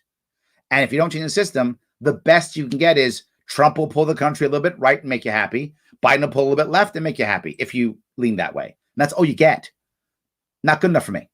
Not good enough. So, Joseph, I'm not even trying to play journalist at all. I'm not. Implicit bias isn't a thing, says the well-pressed white boy. See how many followers he'd have wearing a do-rag and sagging pants. Wear construction clothes into a suit fitter and see how fast you get fitted. If not, ask to leave. Yeah, but again, your point. Thank you, Lyndon. It doesn't mean you're racist. We all have implicit bias. There's no. I'm not citing a source on that. If you don't get that, don't get it. I got it. But again, it doesn't mean you're racist. Your point's perfect. You're saying, wear construction clothes into a suit fitter. That's not racist. That's just he's going to think, what's wrong with you? Absolutely. I agree completely. Yes. All right. The thing I've noticed with Shapiro is that he's not very consistent. I don't know. I don't watch him enough to know that. So I don't really have, I don't really know. Joseph, Larry Sharpe, this attack on Ben, you have shown me that I should never vote for you. Joseph, I hope you rethink that. That is in my view, and I'm not a journalist. I'm an opinion guy. In my opinion, the wrong reason to not vote for me. You don't have to vote for me. You don't. I hope you will if I run again. But this is the wrong reason. You should vote for me because you think that my policies and my ideas would not help you or would hurt you. If you think that's true, you should not vote for me. If I'm mad at your guy, which I'm not, I'm simply correcting your guy. If that's the reason why you wouldn't vote for me, my opinion, it's a bad idea. You should not vote for me because you think my policies or my ideas would either harm or not help you. That makes sense. But if I'm going to go, your guy's not perfect, and you go, what? You don't think my guy's not perfect? I can't vote for you. I wonder if you were ever going to vote for me again, if you had voted for me in the first place. I hope you would again. And please stay. I'm asking you, please stay. I'm sure I'll make you happy with another show because I'm going to be the same consistent guy always. It's the system. I've been saying it for literally years. And whether it's Shapiro trying to back the system or whether it's Ibram trying to back the system, it doesn't matter. It's a bad system.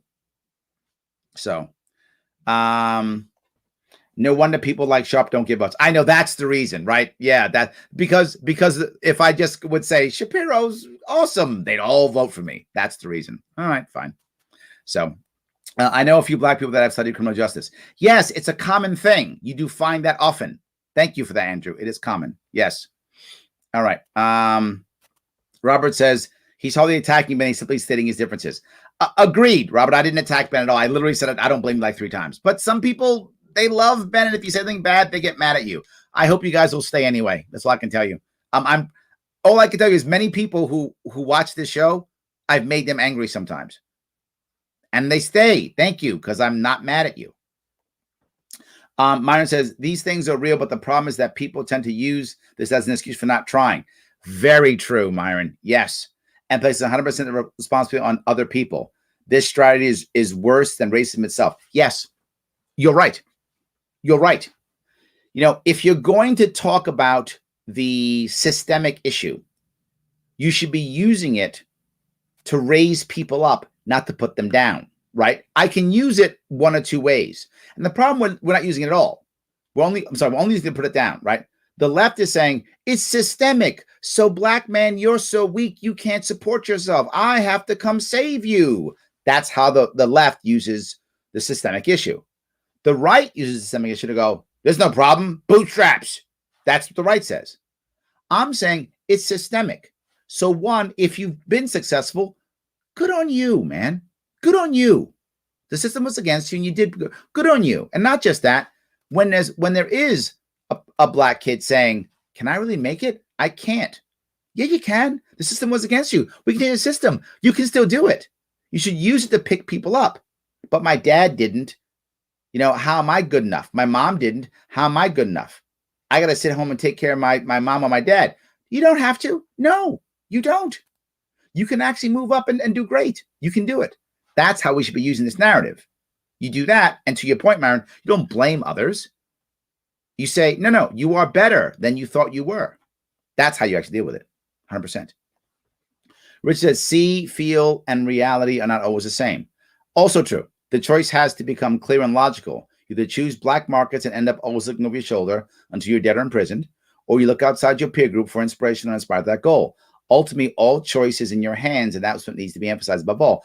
Agreed. I think you're right with that. And I think when you see people of color who actually advance, they're doing that almost always, right? Almost always they're doing that. And this isn't to say, again, Ben said they're trying to say that all, systemic issues are that's not what I'm saying at all.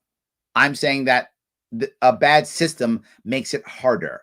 That's what I'm saying. It makes it harder.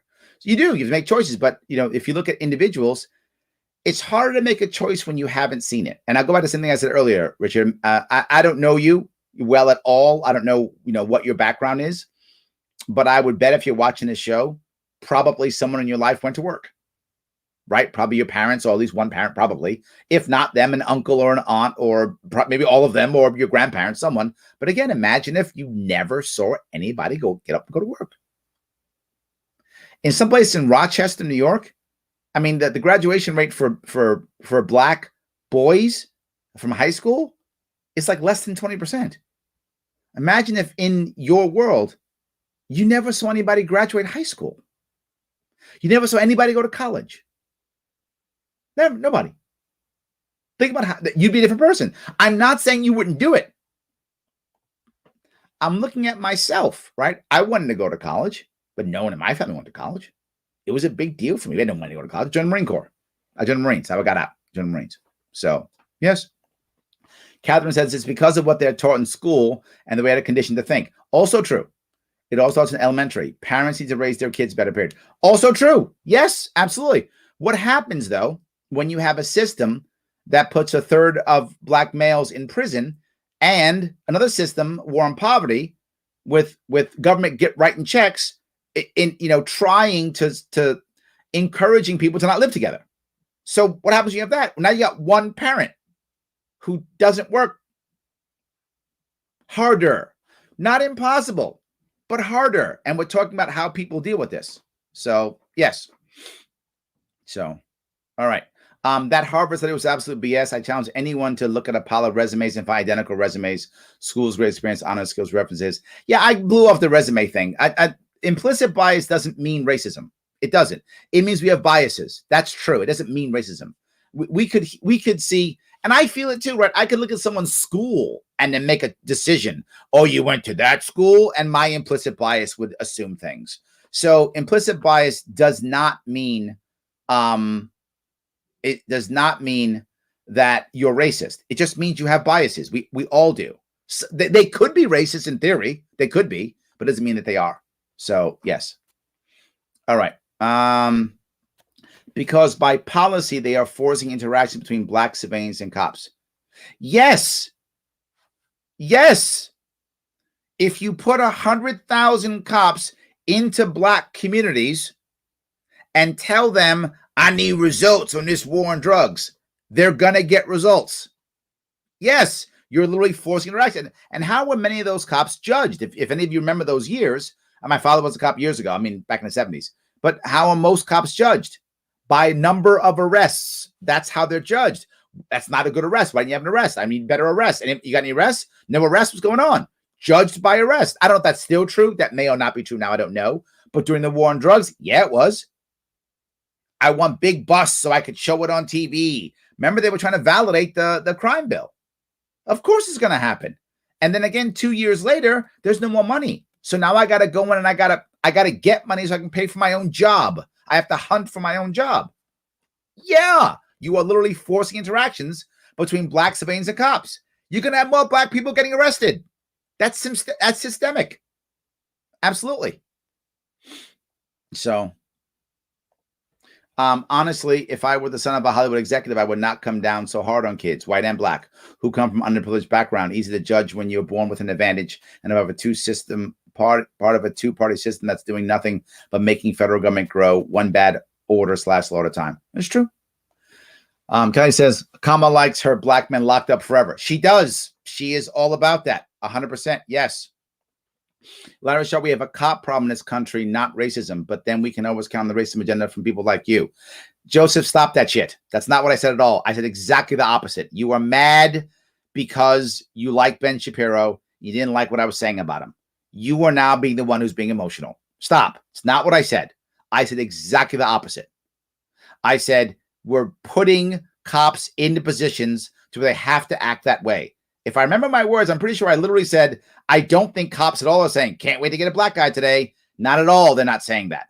They're saying, I have to do my job today. What's on the list? Oh, a bunch of black guys. Guess that's what I'm doing. But they're not actively going, oh, I can't wait to get a black guy. Black cops do the same work. In many of these cities where they're attacking black people, many of the cops are black or Hispanic or Asian.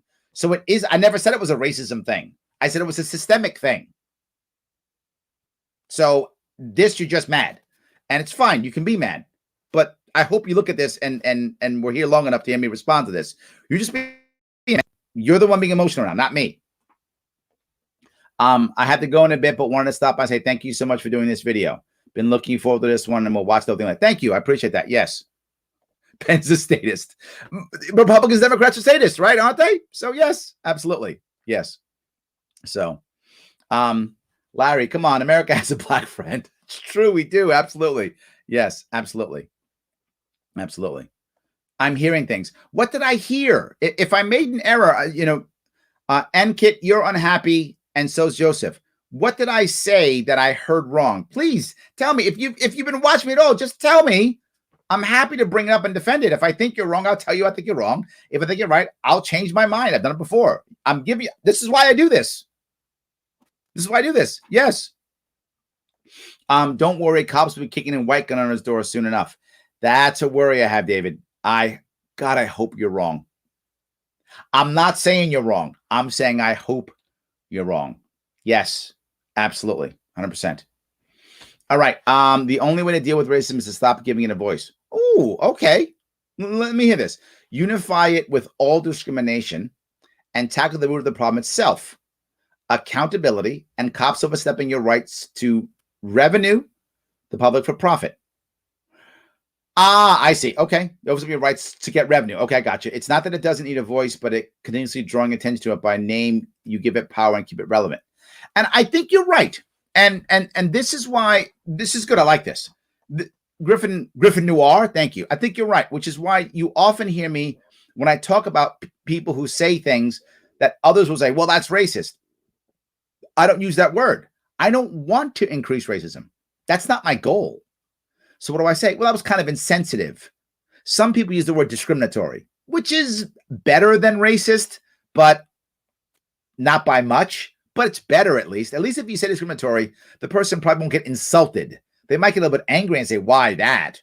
If you say insensitive, the person will go, what do you mean insensitive? And now you can have a conversation. So I'm agreeing with you. I rarely, this week I'm doing race because race happened because of the 2 shootings. And now it's all race and people keep asking for it. But I rarely do racial stuff. And when I give it any voice, I always, and if you guys seen me do this, I always shift it into systemic. I'm never walking around thinking all Americans are racist. Not what I do. Not what I do ever. So, all right. So they use civil asset voters to paying for what the crime bill quit paying for. Yes. Yes. The crime bill wasn't ongoing. So now you got 100,000 cops in poor neighborhoods. And who's going to pay for it? Guess what, Dan? You. That's who's going to pay for it. Yeah, absolutely. And of course, where are you going to hunt? You're going to hunt in places where there's cash. Black market. That's where you're going to hunt. Jimmy says, Larry, you're 100% correct when you define systemic racism, but almost everyone else uses that term referring to some sort of white privilege, which is nonsense. That's Jimmy. Yes, that's what I'm saying. Yes, white privilege is not you. Anytime you ever hear me use the phrases white privilege or white supremacy is when I'm saying how bad it is and how we should never use it. We should never use those phrases. They're terrible phrases. They should never be used ever. They only divide. They only alienate. Why would you even talk about that? Let's talk about what really matters, changing the system. It just makes so much more sense. That's all. So yes. All right, see if I can grab this here. Bad ideas, no ideas, and Ben Shapiro, we're screwed. That's actually funny. Yes. Larry Sharpe, you're lying. Lying on what? Joseph, tell me what I'm lying on. Now you were here for some of that stuff. Tell me what I'm lying on. Stop just saying stuff. Just type a little, and I'll respond to you. Just type a little. Tell me what I'm lying about. So, yes. We have a systemic racist problem. It's not an attack on anyone, and Ben is trying to say systemic race doesn't exist, even though he demonstrated himself that he did. Yes, absolutely. 100%. Absolutely. Richard says, systemic racism was absolutely a thing 50 years ago. Granted, the road to utopia is long and hard for everyone, really. However, we have every law, every protection possible for all people of all stripes. You do, in fact, make a decision to commit a crime by A, stealing or straw buying a gun, and B, using it in the commission of a crime for profit, for peer accolades, etc. I know it's firsthand. I watched 8 out of 10 men in my family go to prison for shitty choices, which I saw. Yeah, it's not one or the other. And, maybe, Richard, maybe you've actually helped me to clarify something. Maybe now you've shown me why Joseph is so angry. Maybe I wasn't clear in my communication. Maybe I wasn't. I thought what I was saying is simply saying systemic racism exists. And I was trying to say that it doesn't mean that you can't succeed or shouldn't succeed or can't be the guy, the 2 out of 10 men who don't go to prison. You can't be that person. I was trying to say that if you have a bad system, you increase the odds of people making bad choices because they either don't see the good choices, don't understand the good choices, aren't educated, as Paula said, with good choices, don't have them around them, so the odds are higher that they will make less good choices. My assumption is, you said 8 out of 10 men in your family go to prison, is the same thing. 8 out of 10 men. You probably grew up in a tough environment where people were making bad decisions, and other people saw that and copied. And you were part of the 2 in 10. Good on you. So maybe you thought I was saying that. And maybe that's what came across. So if that's what came across, maybe I miscommunicated. If that's what came across, I might owe you and Joseph an apology. So let me see if what came across was systemic racism is the reason why Black people are in trouble. If that's what came across, that wasn't what I was trying to say. And if it came across, then I apologize. What I was trying to say is that's a reason why the stats are so bad. It's a real thing. So let's change the system so we can make the stats even again. And racism was a thing 50 years ago. And it still was at least by 10 years ago. Because 10 years ago, you still saw the war on drugs still affecting black people far more than white. It still does even to this day, but nowhere near as bad. But yeah, so it's still a thing as much as 10 years ago. And let's say it's 50 years ago, only 50. Say you were right, only 50. And then it went away. I'm over 50. It still affected me. So even if it was 50 years ago, it wasn't. I mean, the 90s, you were still seeing it happen. That's when the 100,000 cops went into the neighborhoods. So it's at maybe 20, I might give you, maybe. But still, that's almost my daughter's age. So whatever that means. So Joe says, Larry, I would love to see you go on a Sunday show, comes with Ben, have us debate face-to-face if you have the balls. All right, you don't know me. I don't know who you are, Joseph. I would debate Ben in 5 seconds. He won't debate me. I reach out to these people, by the way. I reach out to them all the time. Have the balls. Do you think that there's anybody I wouldn't sit down with and have a conversation? If you think that, you don't know me, my friend. You don't. Happily talk to him, anybody. You name the person, I would do so. Name the person. They won't do it. Name the time. I will do it. If you know Ben, reach out to him. Tell him you want to talk to Larry Sharpe about systemic racism. I'll come on his show. He can come on mine. Please don't play that have the balls bullshit. Stop that. Like I'm scared. Please stop. I ran for governor of New York. I've been an officer in a public company twice. I'm a freaking Marine. I'm not afraid. So please stop that. But if you want to, reach out. I guarantee he'll say no. The problem is to be forward. Why would he? I mean, why would he? What is he? He's far more popular than I am. I mean, far more. By magnitude of at least 10. I mean, maybe more. I pull that number out of the air. He's far more popular than I am. He'd be platforming me for what reason? I don't know why. If he wants to, I'm in. But he's far more popular than I am. He has no reason. And the odds are he'll look bad. If he sees my stuff, he'll look bad. So why would he want me to upstage him? If I was him, I wouldn't do it. But I'm in, Joseph. Please. You know him. I'll do it. 100%. Let's do it. Yes. Dan said, this is why you're one of the few people I'll let talk to me about racism. Thank you, Dan. I'm trying to make more people talk about that. Yes, absolutely. How we fix racism is to act locally with people outside your tribe. Matt. Yes. Totally true. Yes. That's the home run right there. Yes. Larry, there certainly are people who attribute all inequality to systematic racism. Never. Yes, that you know what? That's true. There are people who do. I'm saying I'm not. Maybe I wasn't clear on that either. Maybe I wasn't clear enough. Maybe I wasn't. It's possible. Joseph, I wasn't clear enough. I apologize if I wasn't clear enough. But yes, I think you're right, Matthew. There are some people who do. But my problem is they attribute it to systemic racism. That's true. But they don't ask to change the system. Right? And you saw in the video, they said, what's the first thing you do? White guy, don't be so white. That's not systemic. That's not the answer. White guy, don't be white isn't the answer. The answer is change the system. So they say it's a system, but then don't want to change the system. I'm saying it's a system and change the system. So there we go. All right. Larry Sharpe had this debate with Ben, and let's see how that turned out. You put the wrong target. I agree. Okay, Joseph, prove me wrong. I'm happy to take that. Happy to take that. Absolutely. He will do what he always does. He will throw tons of data at me, which will have no value. But it's fine. I don't mind. He'll data me like this all he can. Absolutely. Yes. Absolutely. So I know he's a lawyer. I consult with lawyers. I know he's a lawyer.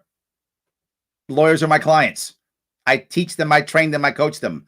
I know he's a lawyer. I'm very aware of that. I can see how he's talking. He's trying to fight every single battle. He thinks he's in court. That's not how you win arguments, though. In court, you do, right? In a contract, you do. With people, you don't win arguments by hitting everyone. You have to absolutely be able to get the whole thing forward. I literally, what I do for a living before COVID is helping lawyers create a narrative to talk to a jury. Yeah, check my LinkedIn profile. That's literally what I do. And I have recommendations on my LinkedIn profile. So yes, I know that's what he does. 100%. Yes. All right. Unfortunately, a lot of the lawmakers who created the system have been white men. That's true. Absolutely. Absolutely. So, yeah. And a lot of Jews own slaves. Maybe, but I'm not saying he did it. No, I'm not saying Ben owned slaves. Please, no. I don't know if that's true. I'm if you say it, you're probably right, but I'm not saying that at all. I'm not saying that at all. So, Marge, I love you, Larry Sharpe. Government bad. Government's the problem. They divide us. The government tells us we can't get along, but left and right. We need some thank you. I'm so glad you're the voice of reason. Yes. All right. Joseph, wow, you're so mad, dude. You're so mad. If you think so, yes. He can come on my show whenever he wants. Please. Have him. It's not an act of cowardice. People, have you seen people beat up Ben? Dude, if you like Ben Shapiro, you want to see somebody just devastate and dump all over Ben? Google BreadTube, which is a term for the left in YouTube. It's called BreadTube. Google BreadTube, Ben Shapiro, anything. And you will watch people who are lefties just attack him personally, devastate him, call him horrible names, all types of stuff. Oh my God, it's everywhere. Just go ahead. What's the one guy I can think of? Oh, I don't remember. I forget the guys' names, but there's tons of them. Just do that. I didn't attack him at all. If you think I attacked him, you don't know what attack is. I didn't attack him at all. Go on YouTube, BreadTube, or just look for any BreadTubers and just do, Ben Shapiro, and you will watch people spend an hour just blatantly calling him names, horrible stuff that I would never do. I would never personally attack him, blame him. I would never do that. It's not who I am. I wouldn't do that. So yes. So I can't speak for Ben, but I think he's arguing. Yes, he's arguing Ibram. That's my point. Yes. And thank you, Sean, for seeing that, right? I think the reason why he's that way is because he feels attacked because of the people like Ibram Kendi who are saying everything's the white man's fault. It's all your fault. You did it all. It's all your fault. You're all racist. You're all racist. Nobody wants to feel racist unless you're an actual racist, obviously, right? But no one else, other people don't want to feel racist. So he thinks that everyone's blaming him. So now Ben is defending himself as a lawyer and going point by point and trying to cast doubt on every fact. That's what lawyers do. Casting doubt on every fact doesn't necessarily convince a jury. So, yes. All right. Let's see. The idea of ending the war on drugs seems to be a big stumbling block for a lot of conservatives. Yes, absolutely. Yes. You're totally correct. Kendall Jack says, Larry, the left is not doing a bad job. The position they are taking allows them to exploit people for power. The right can exploit religion. The left exploits race and class. Okay, yes. I should be clear on this too. What I mean by doing a bad job is they're doing a bad job in actually trying to solve the problem. The left pretends like they care. They really do. They spend a lot of time pretending like they care, but they just want power. So you're right. If it's to get power, they're rocking it. Correct, they're rocking it. But they're not actually solving the problem. They're actually exploiting people more and dividing us more. There is a systemic problem. So where's their systemic answer? There is none. The answer is white man bad. That's not a systemic answer. That's the issue. So yes. Excuse me. Can we also talk about how schools are funded? Yes. School getting state funded based on their test scores is horrible, 100%. It ensures inner cities get lower funding. Yes, yes, and yes. Another systemic issue. Yes, 100% true, Brennan. The whole way of funding is screwed up. When I was about running for governor, I was talking about the idea of having everything come directly from Albany. Exactly the same to everybody. Everybody gets it, and it sticks to the kid. So you can move if you want to. You can shift and adjust. No matter where you go, you're covered. The school, whatever school you go to, gets your money. So you go to the school you want to go to. I'm by default creating vouchers. I'm by default creating school choice without having to create school choice. If the state simply gives money to each school based on how many kids are enrolled, you enroll wherever you want. The money goes to you. Done. You're exactly correct. That's how we work it. 100%. So, all right. Paul said, this is what I hear too. White man bad, black man bad. Legislate accordingly. Yes, absolutely. Yes. So you hear it too. It isn't just me. I'm glad I'm not the only guy who thinks that. I am very glad I'm not the only guy who hears that. Very happy. Good. All right. See if I can grab a couple more. Hold on. I've seen many on the right actually call for the end to the war on drugs, abolishment of government schools, etc. I don't feel your criticism is accurate.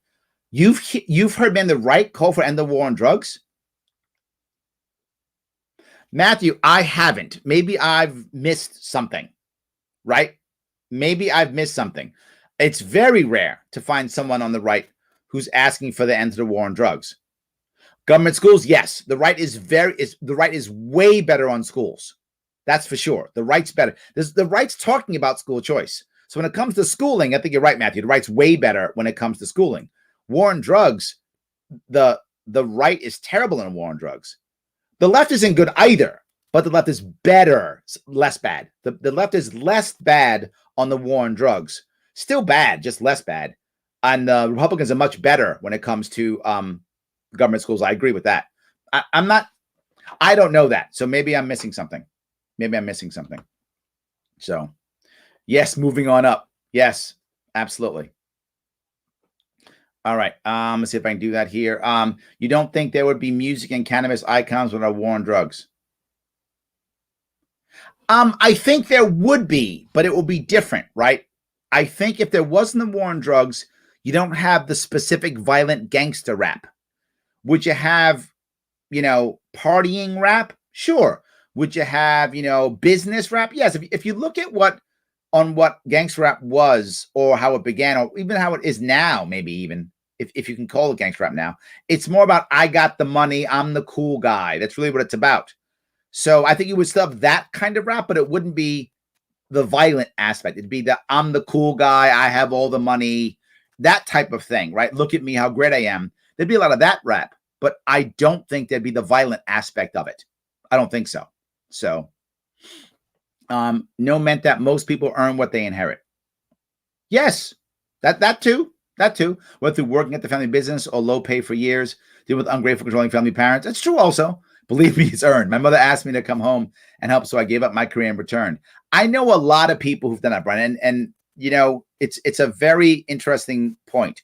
There are a lot of people, particularly, it tends to be more women than men as a percentage, who literally are becoming caregivers, right? Taking the time to care about their parents.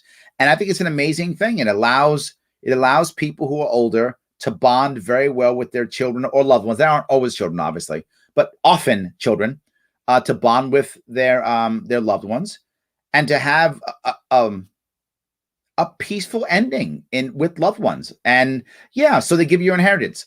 Good. You made their life better. You made sure they weren't in a nursing home when they died, or they weren't put away someplace, that they were there with people they love. Yeah, I agree with you, Brian. You do that, you earned your inheritance. 100%.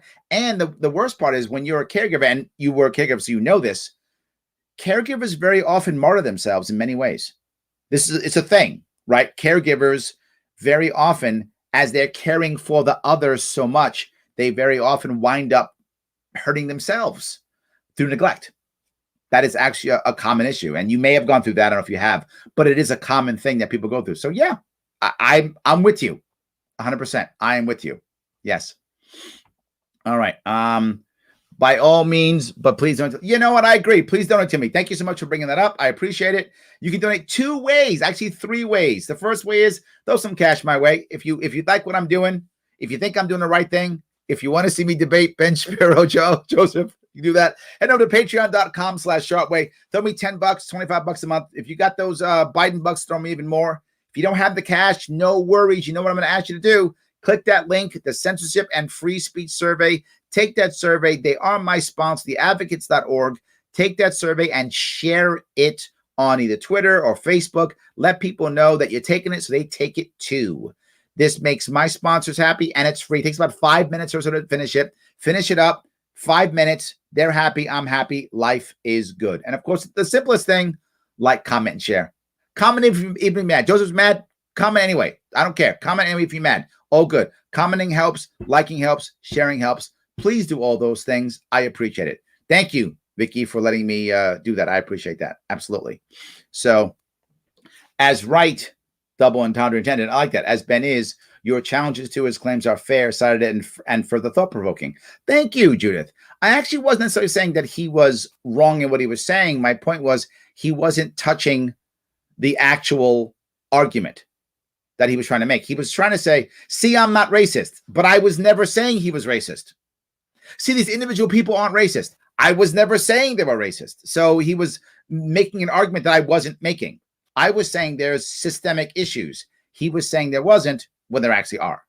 So yeah, absolutely.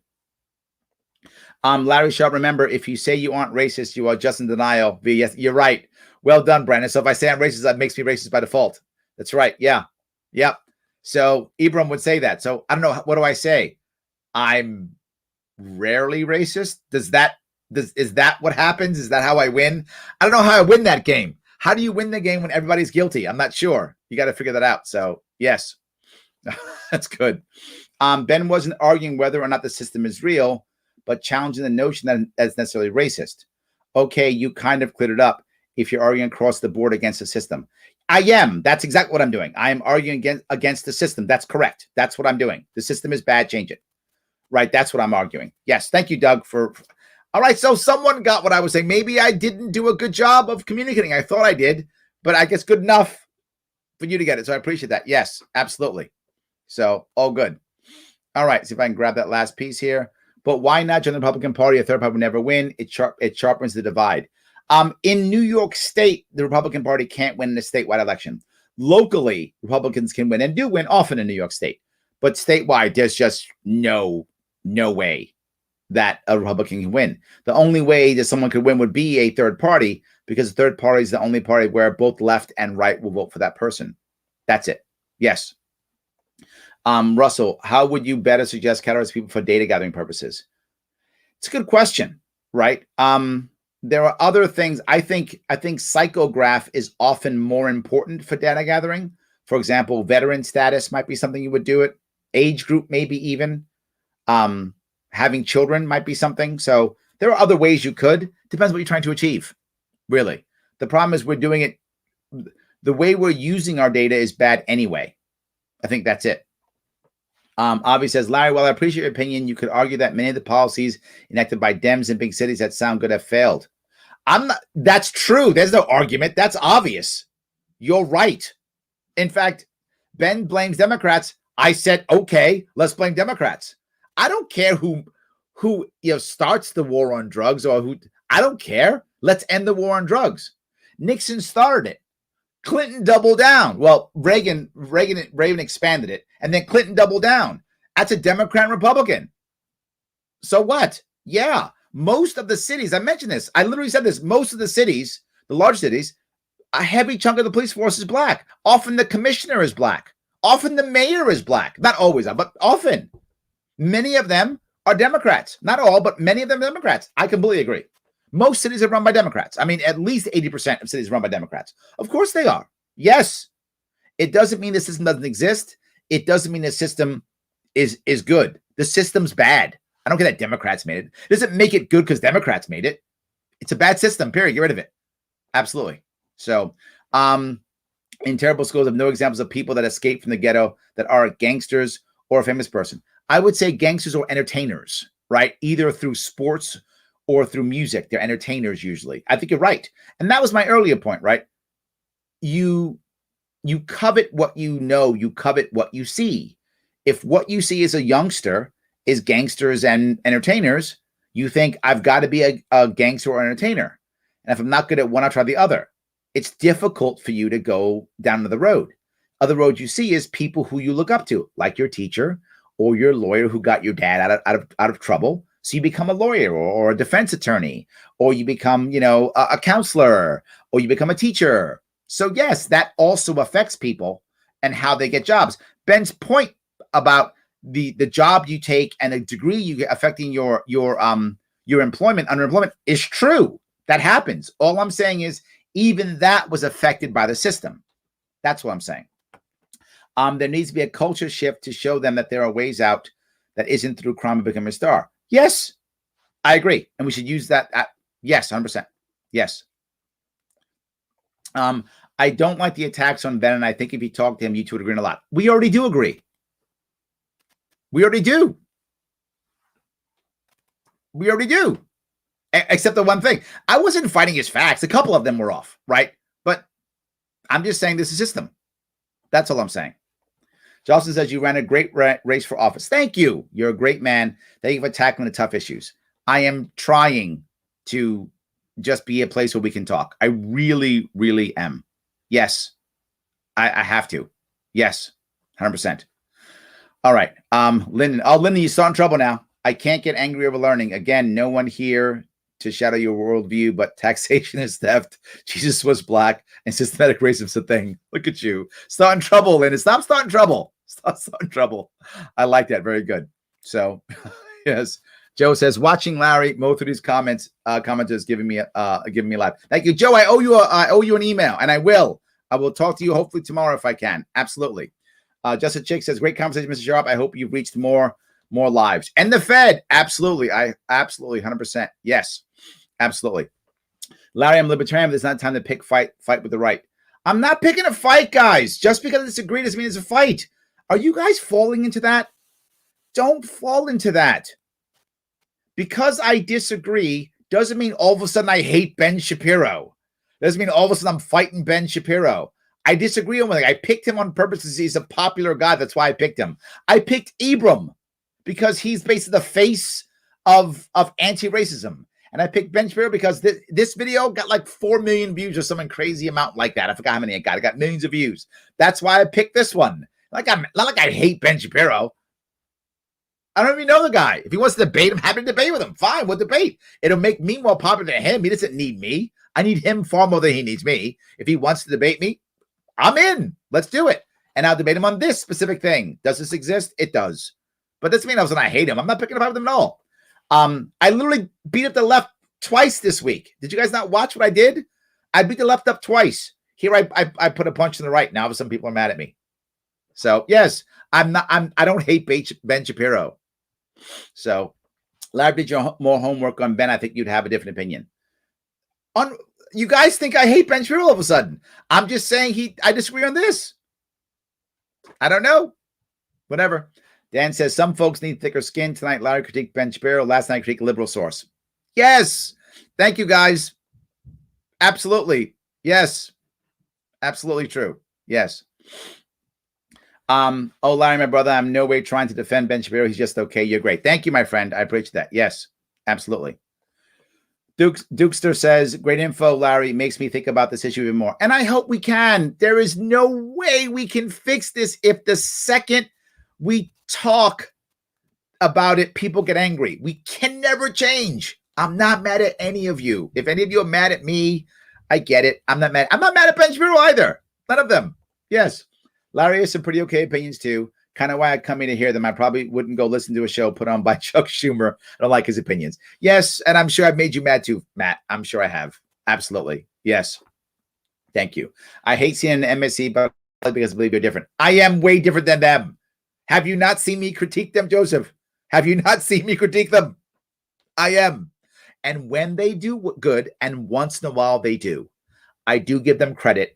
When every once in a while you find that diamond, and you will find it sometimes in CNN, almost never in MSNBC, but sometimes you will find a diamond in CNN. And when you find it, I actually bring it up. I do bring up when we do find a diamond. Sometimes we do. All right, guys, I did 2 hours today, didn't I?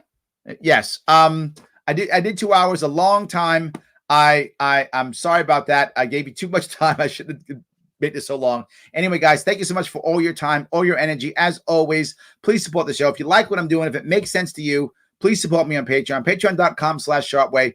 $10 is awesome. 25 is better. If you're getting big Biden bucks, then throw me some more. I appreciate it. If you inherited all your wealth, like so few people do, throw me a bunch of money. I love it. I appreciate that. Head over to the Censorship and Free Speech Survey. Click the link in the description. Take that. It's about 5 minutes. Tell people what you think about censorship, about free speech, and share it so others can see that you took it so they can take it too. It's my sponsors, theadvocates.org, and they love it. It makes them happy, me happy, and it's free. Lastly, of course, always, please like, comment, share so we can grow this show so more people can see my message. I hope more people will see it. All right, guys, have a great night. I will see you. I have a cool guest tomorrow, crypto guy tomorrow, crypto entrepreneur tomorrow. It will be a great show, a good guest show. No more reaction for this week. An actual guest next week. Tomorrow, I'm sorry. I will see you all tomorrow.